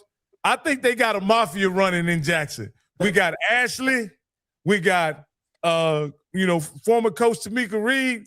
We got Miss Thornton. And guess who we got? That's why else we found out from Jackson. The commissioner is from Jackson. Yeah. Yeah. Isn't TC from Jackson? No, he's from South Pike. He's from South Pike. Oh, okay. But he from Mississippi, so yeah, absolutely. Different roots now. Don't sleep on the roots. Yeah, Coach. I just have to straighten them out, Coach. Because, like I say, no matter what you represent on your head, we still Jackson always. I just had to let them know that, Coach. Just had to let them know that. We swag, baby. We swag. We swag, baby. Get it right. We swag. Yeah. I've been around myself. I've been about 5 different schools, I think, in the conference. Something like that. I'm catching up with you. Yeah. I'm catching up with you. Yeah, I'm gonna pass this torch. On. But hey, man, you sensational. I mean, you first class. You've always been that way, man. And I just look to follow you in the future. Hey, are you getting Tamika on your? Can y'all work out the schedule now that Tamika making that big money? We definitely should look into that. However, for me, strategic demographically, it has to make sense for me to take my team out of Huntsville on a plane to go and play a Power 4 school. You gonna have to pay for everything for us. Like right. It's and that's a real thing. A lot of times we still got time. We talking. Y'all. Yeah. Y'all can call that the HBCU Soul Bowl. She can come to you and play in Jackson, and let you take the gate. That's true. That's true. That would be a hell of a game. Shit, I might fly out and come see that. We'll look into that. We'll look into that. But I was just gonna say, like, it's difficult for me. I don't care to put my team on a plane to go and try to play for the amount of money a lot of schools try to give us. Why would I go 5 hours to break even? When I could go to Auburn and take the bus and bring me a few dollars back. But if I get on that plane, we might be eating 4 for 4s on the way back because it took us 20 long to get there. So That's right. Coach, did you guys play Auburn this year? You didn't? No, we played Alabama. We didn't play Alabama. We played Alabama. Yep. Okay. Wow. Yeah, because again, the coach at Auburn was the former coach at Norfolk State women's team, and did an outstanding job. So that's why I just wondered, because that connects, that HBCU connection and anything like that. I'm trying to get Auburn to come up to host. I mean, we want to host Auburn. I don't, Coach Vickers, what's up? Y'all pull up on us. We want to host. Hey, come on, man. Listen. We want to host. Hey, he want to keep his job. Well, we hosted Ole Miss this year. We hosted Alabama last year. So it's Auburn's time to pull up. Come on, Auburn, what's up? Okay, Coach Yo brought him down there. Okay, Coach, that's one thing that you may find peculiar next year with the success you've had this year. Do those coaches want to book Alabama A&M and host them and pay them to come? Man, ain't nobody mess with Mr. Coach Thornton, man. No, what I'm saying is, show up on the damn sideline. Team gonna be playing y'all hard now. My old head coach say we'll drive all the way to Laredo to get a win, but we won't go across the street to get our butt whooped. You know what I mean? That's true. You better not come home with no black eye. I got you. Boy, y'all get out of here tomorrow, huh? Yeah, we leave at 4 a.m. Wow. Mr. Campbell, you got any special make a call down there to make sure she's comfortable? Come on now. Come on. I like to eat. Listen, Coach, I know a few people, Coach. So whatever you need, and like Coach Gordon gonna take care of you anyway, because Coach Gordon just class personified. So Coach, whatever you need. I like to eat. What I need to eat? Know what? That's you know what? When do you guys get in? Tomorrow at about 12:01. Can I share your contact information with Mr. Campbell? Just give him my cell phone number. I don't know. Yeah, we'll get it. See if we get somebody get that good rattler hospitality to feed those girls or something. Dawn, when we go to Atlanta, we carte blanche now. That man there, we carte blanche. We going in the front of the lines and we eat steaks and hold on, let me record all this stuff, y'all. They out here talking cash money. Yeah, we up in when was we doing our show? Y'all will be in Atlanta in about less than a month, right? Coach, when you come to Atlanta, Coach, listen. I keep trying. I'm internationally known and locally loved. Ain't nowhere I can't go anywhere in any city. That's how I move, Coach. Because we from Jackson. Well, hey, Coach, let me ask you this. It looks like you guys are going to get the first 2 buys. When will you guys arrive in Atlanta? So first off, y'all taking me too fast. Slow down, back all the way back up. I don't know nothing. Don't say she ain't about to give that bulletin board material, ain't nobody gonna clip me saying she said she got 2 buys. That's not true. I got FAMU on Thursday. That's all I know. That's right. That's right. Don't let her hustle, Coach. That's right. He's the trouble, Coach. Now let me tell you, he's the troublemaker on the show. He quick to try to put you in a spin zone. No. Coach is all right. I've been considering going to the SWAC tournament, and I was just trying to make sure that I don't go too early, because some of us work for a living and we don't want to take too many off days. Well, no matter what our seating is, we're going to leave on Sunday. That Sunday, the 9th. There you go. So we will be there. We plan on being there Sunday to Sunday. March the 9th. March the 9th to March the 5th. And it's in Atlanta. It is. Yes. Gateway Center, right by the airport. Yeah. My brother lives around the corner from there. I got you. Hey, Coach, we may go there and get some content, guys. Yeah. I'm going to be there. I'm going to be there. We'll sit down and chop it up. If y'all there you go. Up. For sure. All right, Coach, thank you so much. You've been gracious with your time. And good luck the rest of your season. And shout out to all my Alabama A&M people in the chat. I see y'all over there too. I see y'all. So I appreciate y'all. Thank y'all for tuning in and locking in with us. All right. Go Bulldogs. Hey. Wow. I can't believe she's from Jackson. No, you should believe that she's from That Jackson. was a show, wasn't it? Come on, man. Can you hear me, Coach? No, Coach, can you hear me?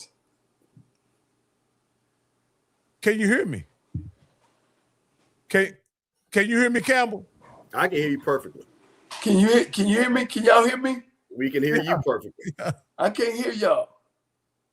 Go out and come back in, because I don't know what happened. Kick him out. I will. I'll kick him out. Tell him in the chat. No, Yeah. Rocky, one of the things, and I wanted to make sure, because again, I think your questions were great and everything, but I definitely wanted to make sure we had some serious basketball centric, because women's basketball is at an all-time high.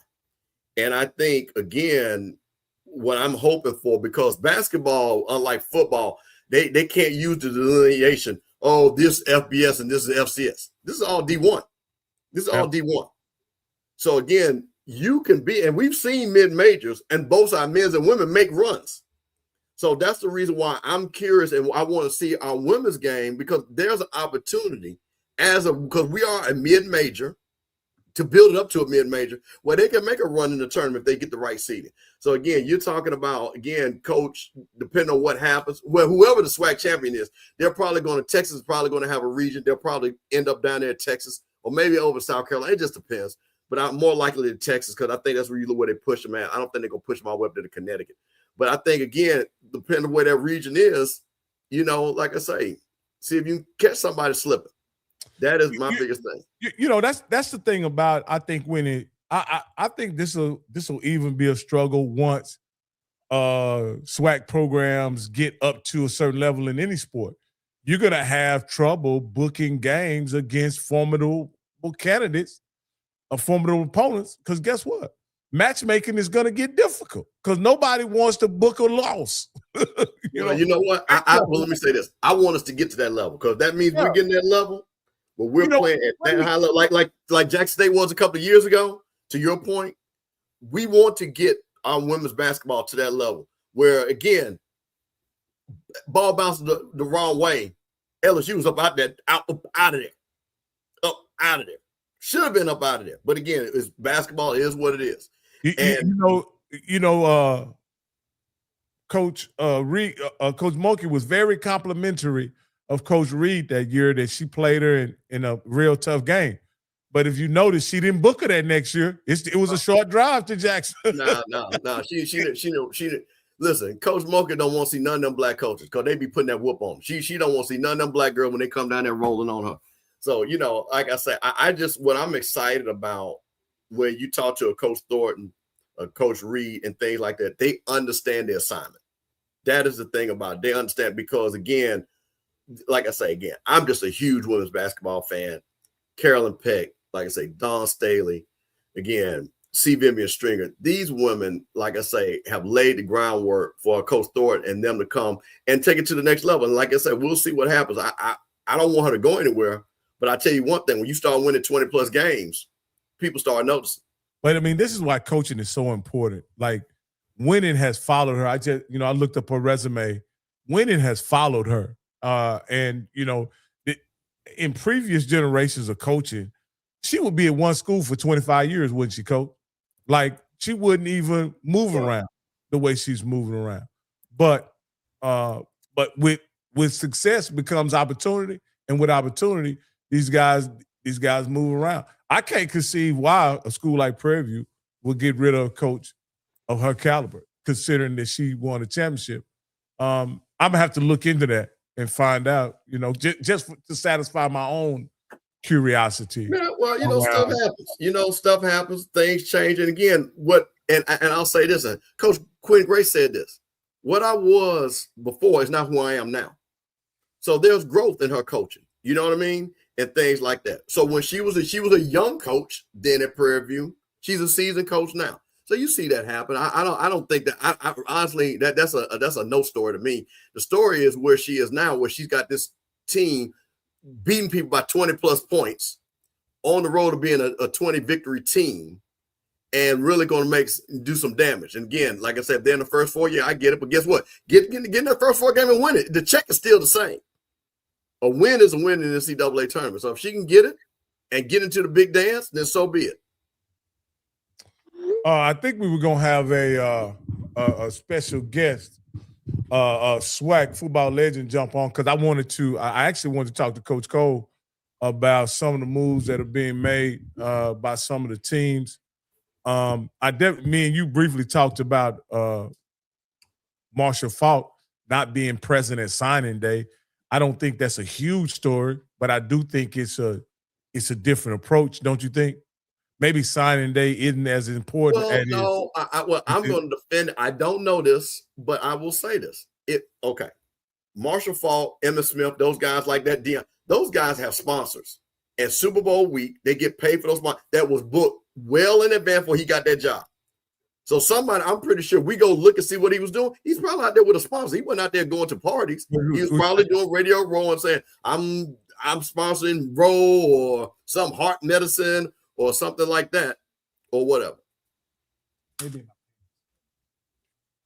But yeah, So my thing is, we have to be careful, because if he already had a previous engagement, what is he supposed to do? You know what I mean? He can't get the money back.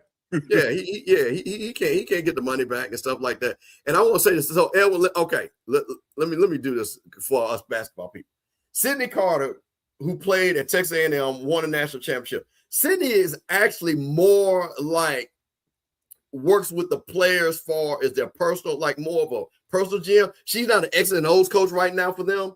So she is way of, I could give you about 20 black coaches that are actually assistants, first assistants on the team that will get a head coach job before Sydney Carter. She does well, far as her dress and stuff like that. But she's not a first chair assistant at Texas. Hasn't she served under two coaches at Texas? Because I almost want to say she was with the previous coach, but maybe she was. But I'm not sure what capacity that she works in. Well, I'm telling you, she's never been a first chair assistant. That's not what she does. Okay. I'm telling you what I know. So that's why a lot of people ask her that. And, again, that's not her position. She's not a first chair assistant.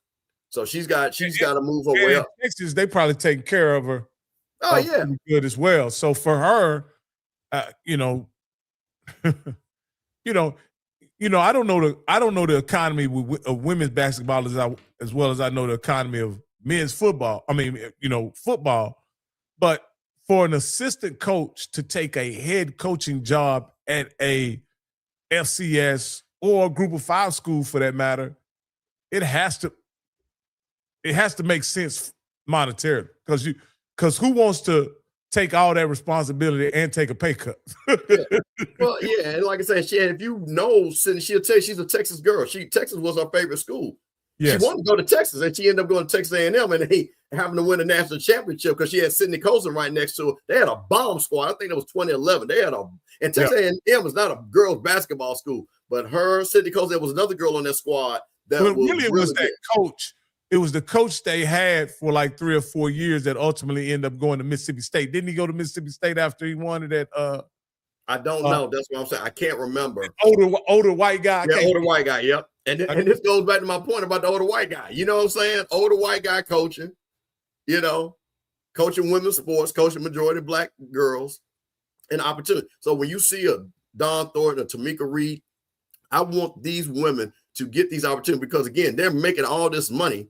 And like she said, these coaches, I don't want, and I'll say this, and anybody will tell you, one thing I admire about women that sports, they're much more in tune about what's going on in the world. They're very political. They're very socially engaged.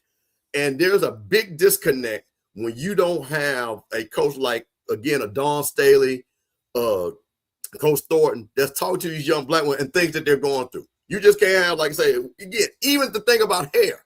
That white woman don't tell them about that girl about their hair. You can't.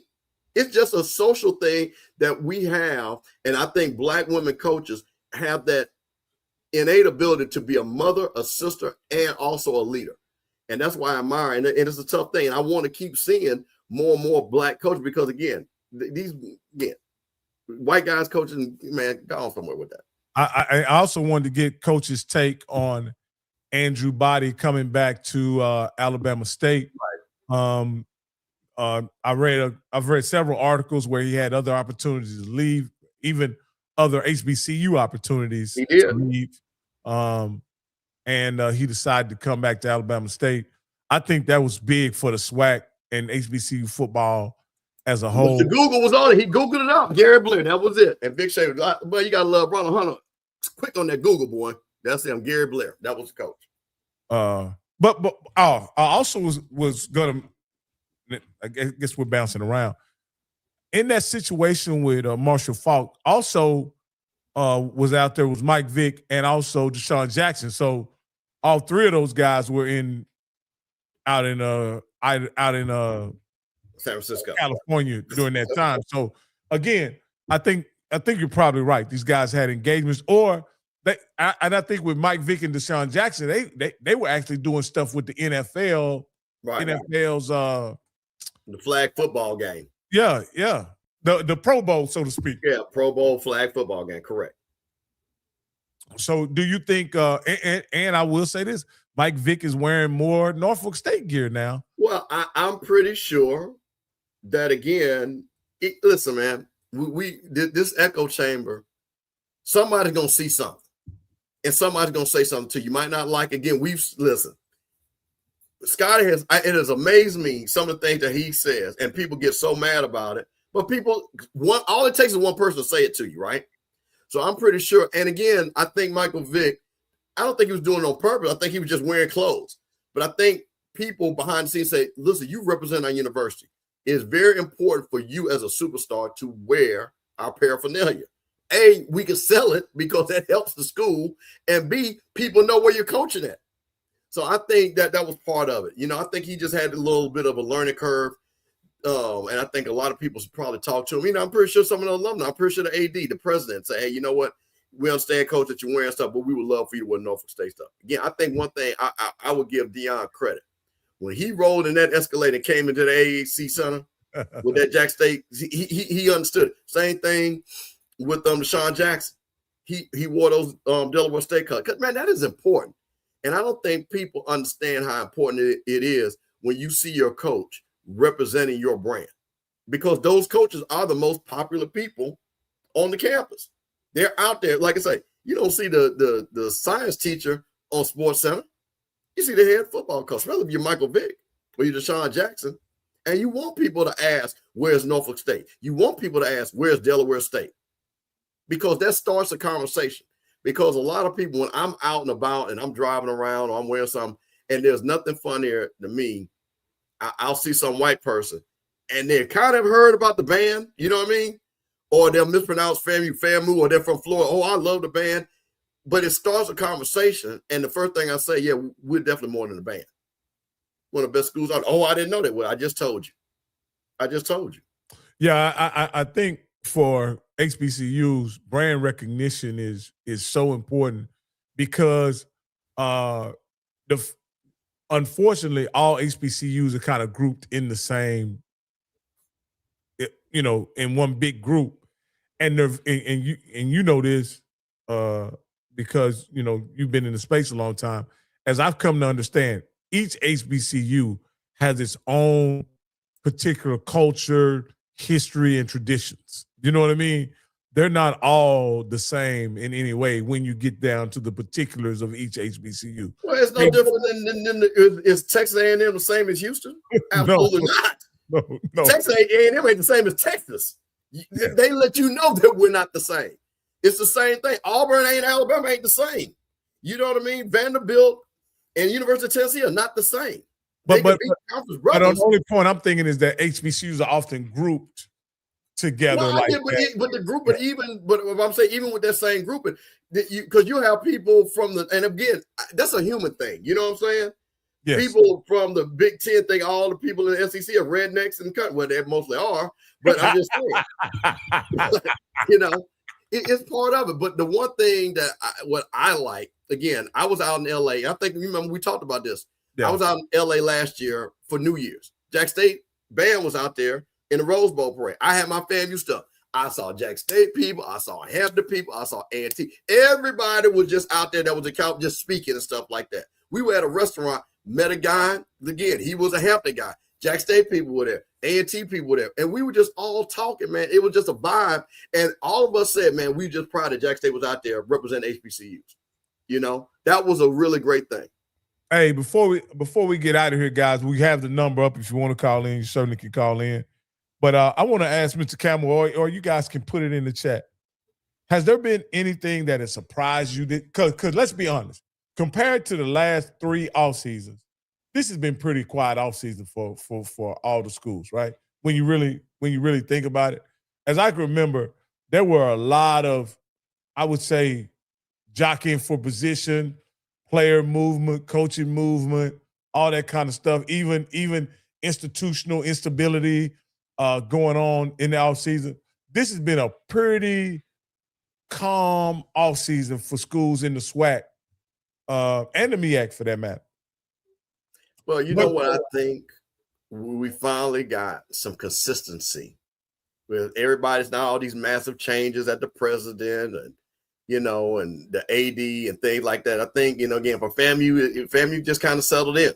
We got the coaches, we got the AD, we got the president, same thing for a lot of these other schools, so I'm happy. I'm glad that it's not FAMU foolishness or Jack State foolishness or Southern foolishness or Grambling foolishness, all the things that people like to amplify of negativity. Because that's quick to do it. And like I say, and unfortunately, we have a group that are alumni that revel in that. They're quick. I've never, it's always amazed me that it be the alumni that quick to tell you the crazy stuff that's going on. Because they want to get on Twitter or on Instagram and say something bad happened at their school. So my thing is, bro, I think for all of us, I think just it's been calm. I'm happy. Again, we got, a lot of kids that are getting ready to come in the fall, as new students, as athletes. And again, I'm just really excited that, to your point, that we ain't talking about nothing crazy. Hey, and this guy's kind of attributing it to there's no more word on the streets in the middle. Right. And guess what? And you know who gave Scotty the word on the street? It was you, little alumni from that school. That's what used to kill me. Oh, he's talking bad about it. Yeah, nah, it's one of your alums that made the phone call that told him the 411 on your school. So yeah, that has shed some light on this, right? With Scotty working for Alabama A&M during this time and being fully engaged in his responsibilities related to that, has that contributed to the quietness of the space? Is it just Scotty not being on it, reporting it? Is that what created this kind of calm? Somewhat. Yeah. Season? Well, listen, here's the thing. And that's why I'm proud of that young man. Because, see, what a lot of people didn't realize, what I knew, is he was able to amplify things, good, bad, or indifferent. But the way he was able to amplify it, because he was talented to amplify it. Because you could have somebody else say the same thing, and they only got 8 people watching them. And I saw it all the time. Scotty do a show, and then Person X do a show because he said it, and 3 people watching him, and he's got 500 watching him. So that's about his talent. So he allowed his talent to then transition to have a job at Alabama A&M. So again, I'm happy for it. So if there's something that needs to be said, I mean, we talk about stuff on Coach's Corner, you know what I mean, that are difficult conversations. I know we have, and things like that. So again, it's all about the message and the messenger. So yes. And I think also too, which is funny to me, which I talked about on Sipping on Sunday. Now he ain't here. Now you ain't got no excuse, but you still saying stuff. You still talking bad about other schools. So now it's you now. Can't say it's him. Because what you say, well, he said something bad about me, we got to say something bad about them. He ain't here no more, and you still doing what you're doing. Better check yourself.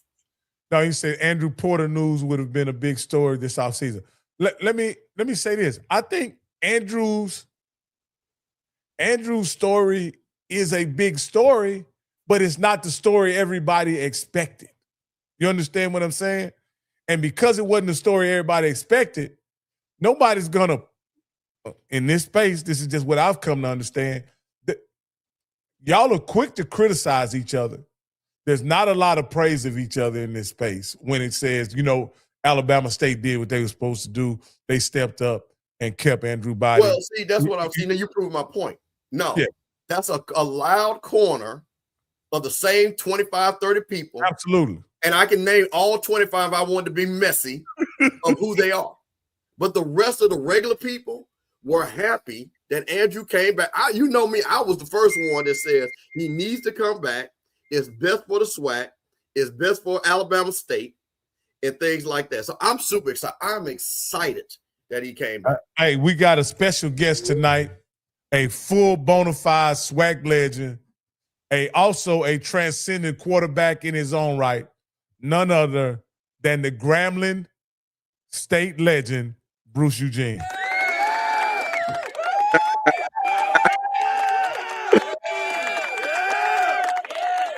Hey, what's up, Bruce, man? It's always happy you're you one of the family members here at HBCU Coaches Corner. I want to thank you for joining us tonight, man. Man, it's always love when I come on here, man. It's always love. What up, Mr. Campbell? Man, listen, my guy, who I'm so proud of, and hey, man, listen, good luck just rubs off. See, you came on the show, all of a sudden you ain't where you at no more. Got a new job. Got a new job. Got a new job. Got a new job. Where's this job at? I'm at Syracuse University now. You got to be kidding. Nah, man. You see it? I'm at Syracuse University. Hey, Bruce, first off, I want to say congratulations to you and earning this well-deserved opportunity as a tremendous player, first of all, because I'm going to be honest with you, Bruce.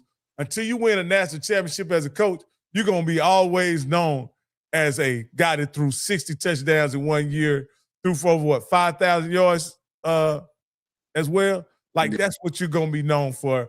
And so, but also, Coach, you into this coaching space, and you were somebody who was really transparent about looking for an opportunity to coach at the next level. You spoke it into existence, and I'm proud of you, bro. And I'm most of all, I want to congratulate you on you making that move and becoming a college coach. I definitely appreciate it, man. Like, first of all, I owe this to you guys. You know what I'm saying? Ever since I came on the show, you know what I'm saying, people started to pay attention. And the thing about it is, our head coach, Fran Brown, man, a huge thanks goes out to him. You know, we've been knowing, you know, I've been knowing him for a minute, you know what I'm saying? And he's easily one of the most respected coaches in this whole profession, you know, to go from a position coach straight to a head coach, you know what I'm saying, not even be a coordinator, just let you know how respected he is. And I'm not an on-the-field coach yet, you know what I'm saying? I was hired as a scout and everything else. So I've been working as scout assistant. You know, I still help out, you know, with the offense. And, you know, I do get on the road. I've been recruiting New York City, and I've also been recruiting Louisiana. I've been down in Louisiana a few times, you know, recruiting guys and everything else. So I get to get on the road and get to use, I have to say just my relationships and things I've developed over the years and everything else. Now it's funny because I feel like the old man now because my teammates, kids, and people I went to school kids are now, you know, in this position to be recruited. So those relationships stand strong, especially my black college relationships and, you know, my grandma relationships. You mentioned, I believe you coached in the New York area before, in New York City before. Of course, you know Louisiana like the back of your hand. That's your native stomping ground. And then Georgia, and I think Coach Fran has some history in Georgia. Are those, as a scout, are those going to be 3 territories that you focus in, or are you picking up some other areas? Well, with me, it's all about, you know what I'm saying, your lay of the land. And like I said, I did 16 years in New York, so you got me in New York City. Of course, having lived in Georgia, you know, and coached in Georgia, that's key. You know what I'm saying? So I got relationships there. And then being from Louisiana and played at Grambling and everything else, I got deep relationships there. So those are the areas that, you know, I've kind of been utilizing and attacking. So, and Syracuse hasn't really had a presence in the South. So it's been new just to, you know, be out there spreading the word about Syracuse and Coach Fran. You know what I'm saying? I'm going to be honest with you. I can't say enough about Coach Fran, man. When you meet him, he's one of those coaches that once you meet him, you're like, I got to play for this dude. Or I got to work with this dude and everything else because, you know what I'm saying, he was soft-spoken, but those words mean a lot. You know what I'm saying? And he's big on faith. That's the one thing when he and I had the conversation, I had to tell him this ain't nothing but faith. Because when I got the phone call, you know what I'm saying, you find yourself asking that question, why me, why now? You know what I'm saying, what have I done different this year that I didn't do last year? So you find yourself in those positions and things like that. And his words to me was simple faith. He was like, you know what I'm saying, you've been obedient and now, you know what I'm saying, this is your time to, you know what I'm saying, receive all the work you've been doing and everything else. And, you know, him giving me opportunity, I'm more than grateful. You know what I'm saying? And I always sit around and be like, man, I couldn't even get my own conference, my own, you know what I'm saying, my own league to get me opportunity. And here it is, you know what I'm saying? A guy I met, you know what I'm saying, just out here in this coaching profession. You know what I'm saying? It's the first one just to extend an olive branch. So, you know what I'm saying? I'm very grateful and everything like that. But, you know, just looking forward to the season to come and, you know, just taking it in and see how much to learn as much as I can. Now, Bruce, let me ask you a question. I know the time tag, I'm kind of teasing a little bit. Now, you didn't just purposely miss Jack State over and got Amon Miller to come up there to Syracuse just because you were Grambling guy. Was that a little bit of get back? You know, just to say, you know what, Coach Fred, I know about one I can get. You know, it was crazy because when Ahmad came up, he and I connected off of the whole Jackson Grambling, you know, Jackson losing to Grambling. I'm constantly remind those blue and white Tigers that you lost to us yet again. You know what I'm saying? So, you know, we were joking about that, and he just couldn't. He kept saying, "Oh, Coach, you ain't gonna let me. You know, you ain't gonna let me live this down." I said, "Not at all, not at all." So every day I see him, I constantly remind him that, "Hey, remember when you was a blue and white Tiger? Y'all lost to the real Tigers." You know what I'm saying? But Ahmad's been doing a great job, man. He's been doing a great job working hard, grinding, and stuff like that, man. Like I don't think Ahmad got a victory against Grambling while he was down there. It ain't too many Jackson State Tigers that got victories against Grambling. You know what I'm saying? It's okay now. You know what I'm saying? You know, we can talk about the Robert Kents and all that. You know what I'm saying? It ain't too many of them now. Well, Coach, let me ask you a question. How, with that camaraderie and things like that, have you been able to talk to them and say, hey, you know what? You up here a long way from home. You can, you know, I can talk. I can help you out. You know what I mean? I want you to be great, because I think for all of us too, when we see our kids leave our universities, we want them to do well, because it kind of, see, to me, it kind of works in reverse. It also shows that we know how to identify talent. And then the other talent said, you know what? Whatever your choice may be, if you come here, it's not where you're stopping. You're either going to go be great like Bruce Eugene all the way through, or if there's other opportunities, you can get other opportunities because you're playing at a great program like Jackson State. You know what I mean? If you was playing at another program, might not have happened that all these other schools wanted him. Mm-hmm. So were you able to, you know, kind of talk to him and make him feel comfortable, you know, going up there at Syracuse? It was crazy. It was crazy because when he came, you know what I'm saying, we joked about the whole thing, but I didn't really get into it too much about, hey, you know what I'm saying? Like, we had the conversation about, you know, at Syracuse, what we were looking for. We were looking for running backs, you know, and like I said, to be as talented as he was in the SWAC, you know, a lot of people look for that opportunity, especially now in this NIL stage. You know what I'm saying? You're looking for those opportunities to monetize, you know what I'm saying, your efforts and everything you've been doing. So, you know, when he came, we talked, you know, I spoke with, he was with his trainer and his mom. So, you know, we had small conversations, but it wasn't really much to, you know what I'm saying, like, yo, this, and this. It was just like, hey, this is what we're looking for. You kind of fit what we want to do. You know what I'm saying? I'm not the final say-so person, but I'm just letting you know, hey, this is who we are at Syracuse and what we're looking to build and things like that.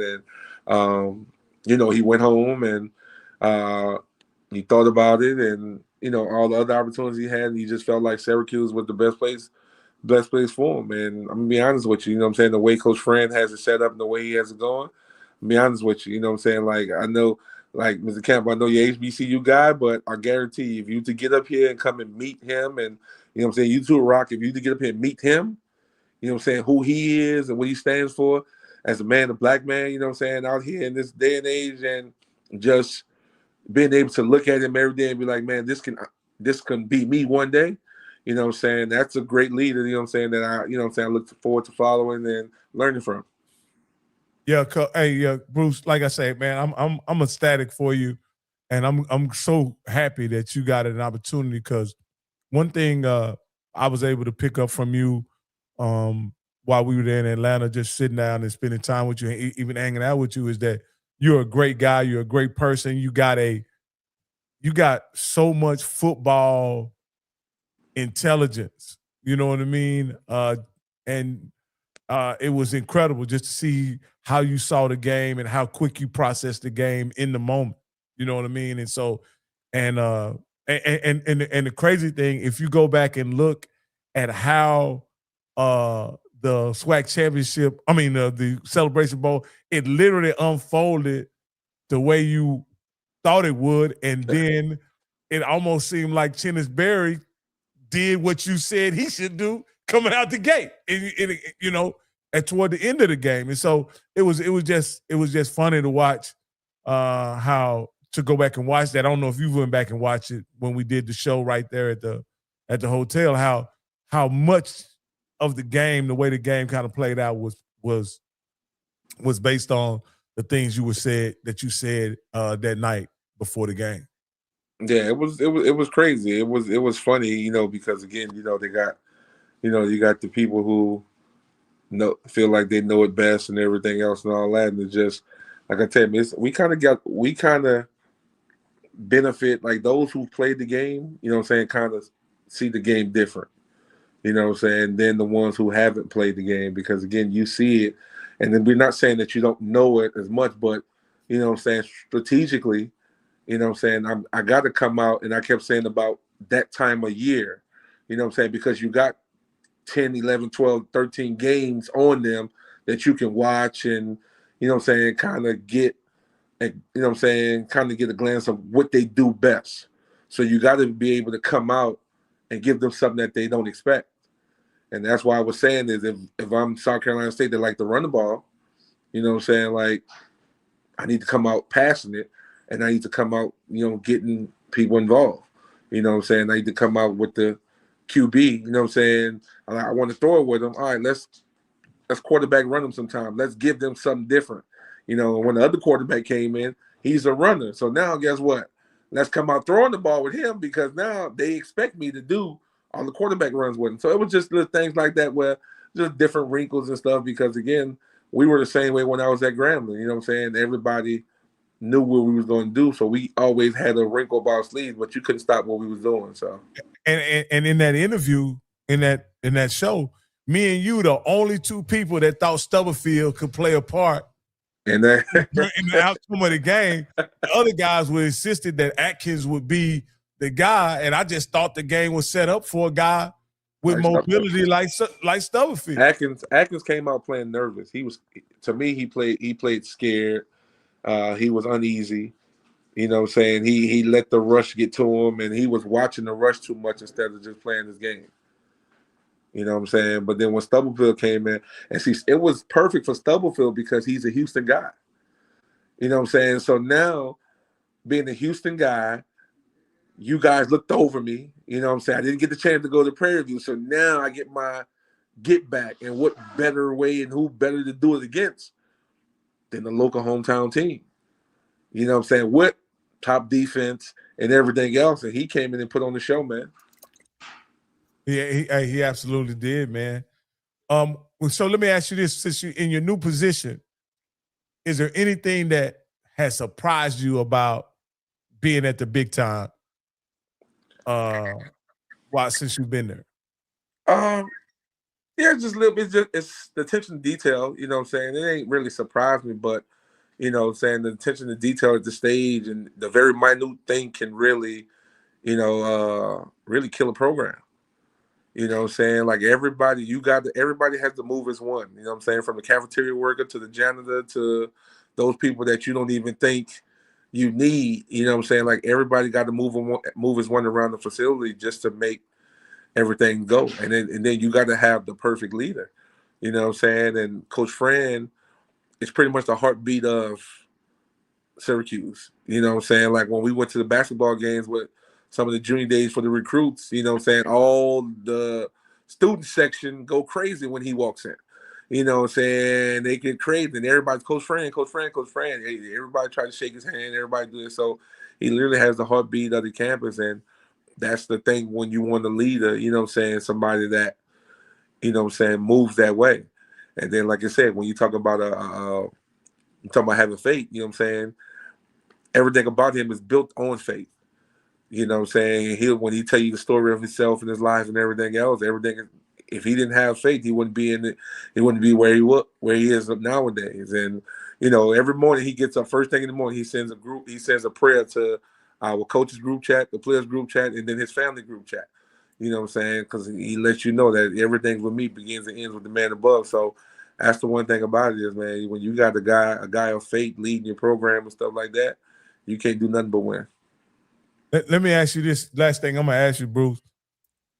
Do the players know who you are? Some of them do, you know what I'm saying? But then others went to talking and stuff like that. So we just joke around. A lot of them can't believe I played quarterback. They'd be like, yo, who's quarterback? You know what I'm saying? So, you know, it'd be funny. It's funny, you know what I'm saying? But I just joke. You know, I joke around with them from time to time and let them know. Just like in basketball, all of them think they can outshoot me. So I told them, I said, yeah, you know, okay, whenever you're ready, you know, just. I asked them, I said, have you ever thrown a rock in the ocean? They was like, no. I said, that's the way I shoot. So, Bruce, let me ask you this. You know, I want you to, and this is more of a local thing, but I think it's how important, because we talked to Coach Dawn Thornton about mentorship and things like that. Yeah. You were a high school coach, Locust Grove. Talk about how many kids that you were able to get HBCU scholarships. And you know, one I would definitely want you to talk about. Well, it's crazy because I feel like a lot more of my kids should have gone to the HBCUs because, again, I'm not going to say I was pushing that way, but selfishly, you want them there, you know, if they don't get the big opportunity to, you know what I'm saying, monetize their thing, you want them at an HBCU so they can get the survival kit.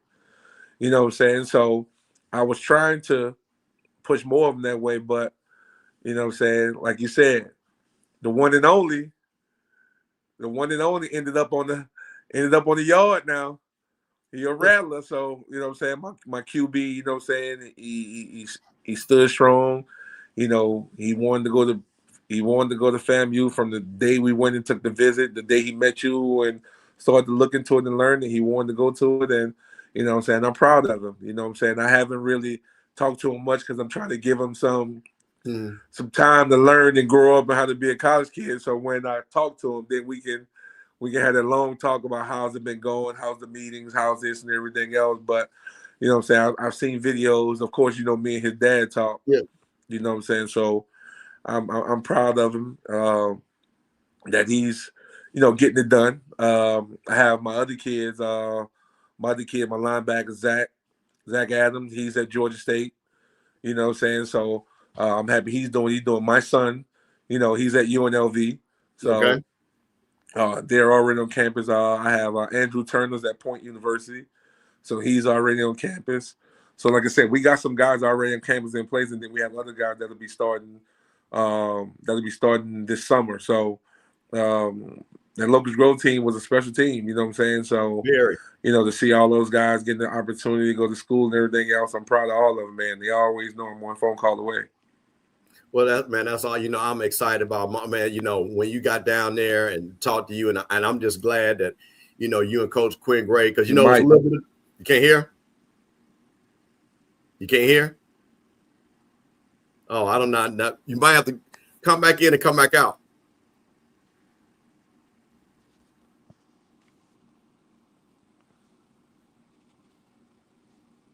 Come back in and come back out. Let's see. So, yeah, you know what? I think Coach Cole had to go to bed and Rocky must have had to leave. So, if Coach Eugene comes in, because we're going to end it, but I am going to, again, I want to do one thing before we leave. Let's see if Coach Bruce Eugene comes back. If not, then we'll cut the stream. But I do want to honor a man that has passed away, an HBCU alum, Jesse Jackson. Again, I know everybody knows that. Here we go. What about now, Coach? I got you now. There you go. So, yeah, I was just saying excited about him, and I think that was a big thing. Like we've been texting, and again, he got down there between the transition, you know what I mean? And you know how that goes.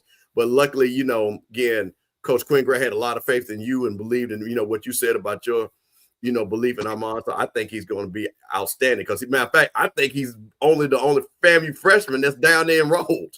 I think everybody else is not coming until after they graduate high school.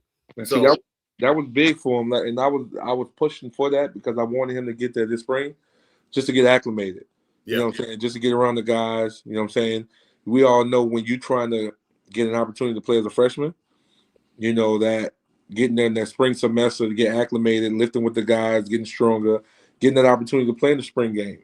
Yeah. You know what I'm saying? All of that is key. And I think as of right now, it's only 2 quarterbacks that's there. Him and I think the kid from Alabama State, the ones who transferred from Alabama State.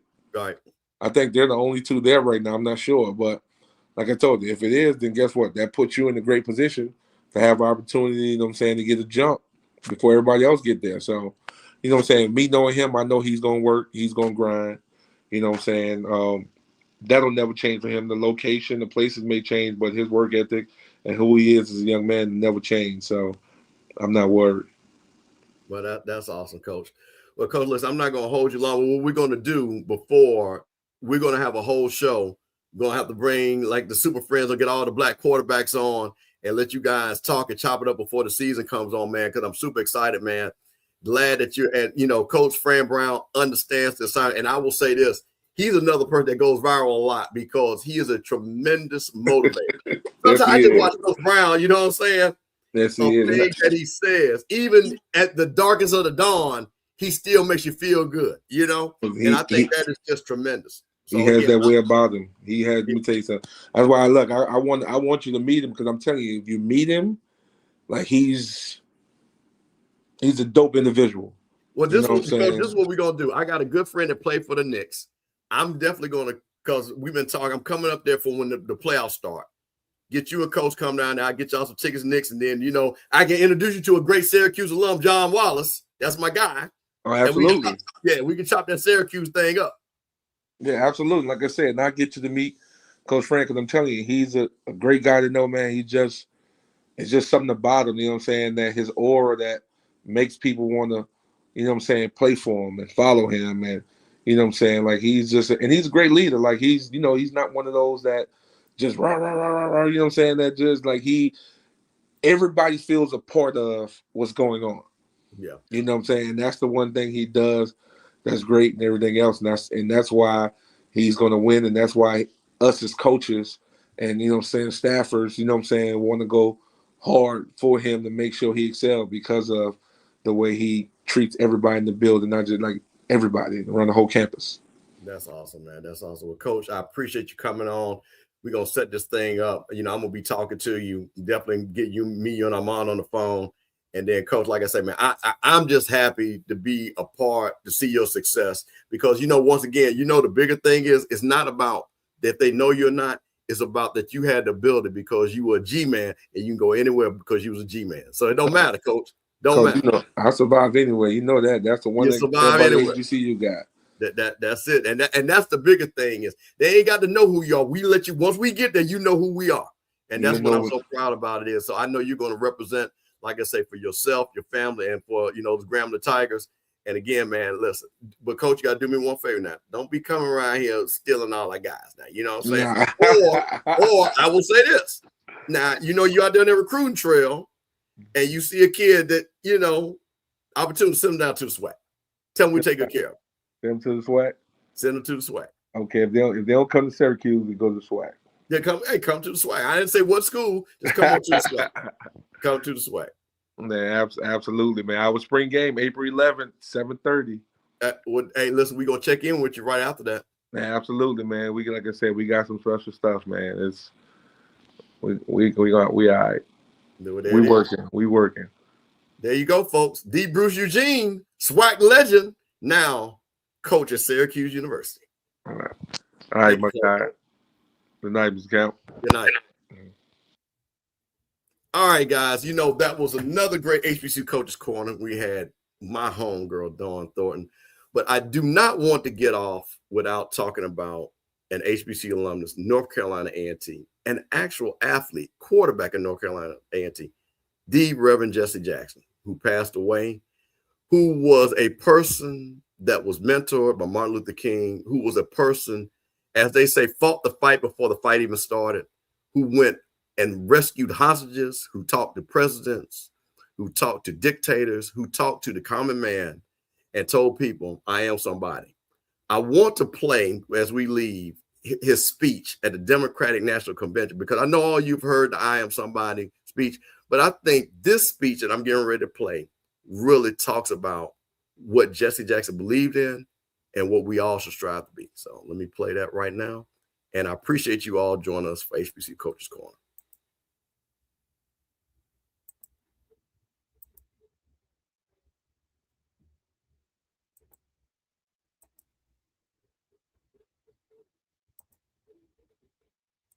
Every one of these funny labels they put on you, those of you who are watching this broadcast tonight in the projects, on the corners, I understand. Call you outcast, low down, you can't make it, you're nothing, you're from nobody, subclass, underclass.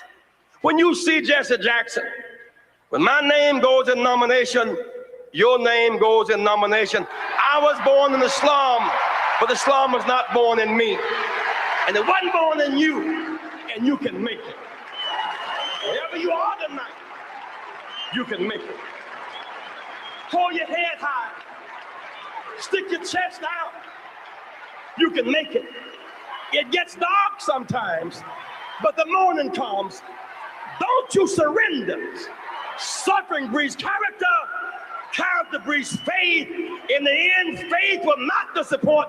You must not surrender. You may or may not get there, but just know that you're qualified and you hold on and hold out. We must never surrender. America will get better and better. Keep hope alive.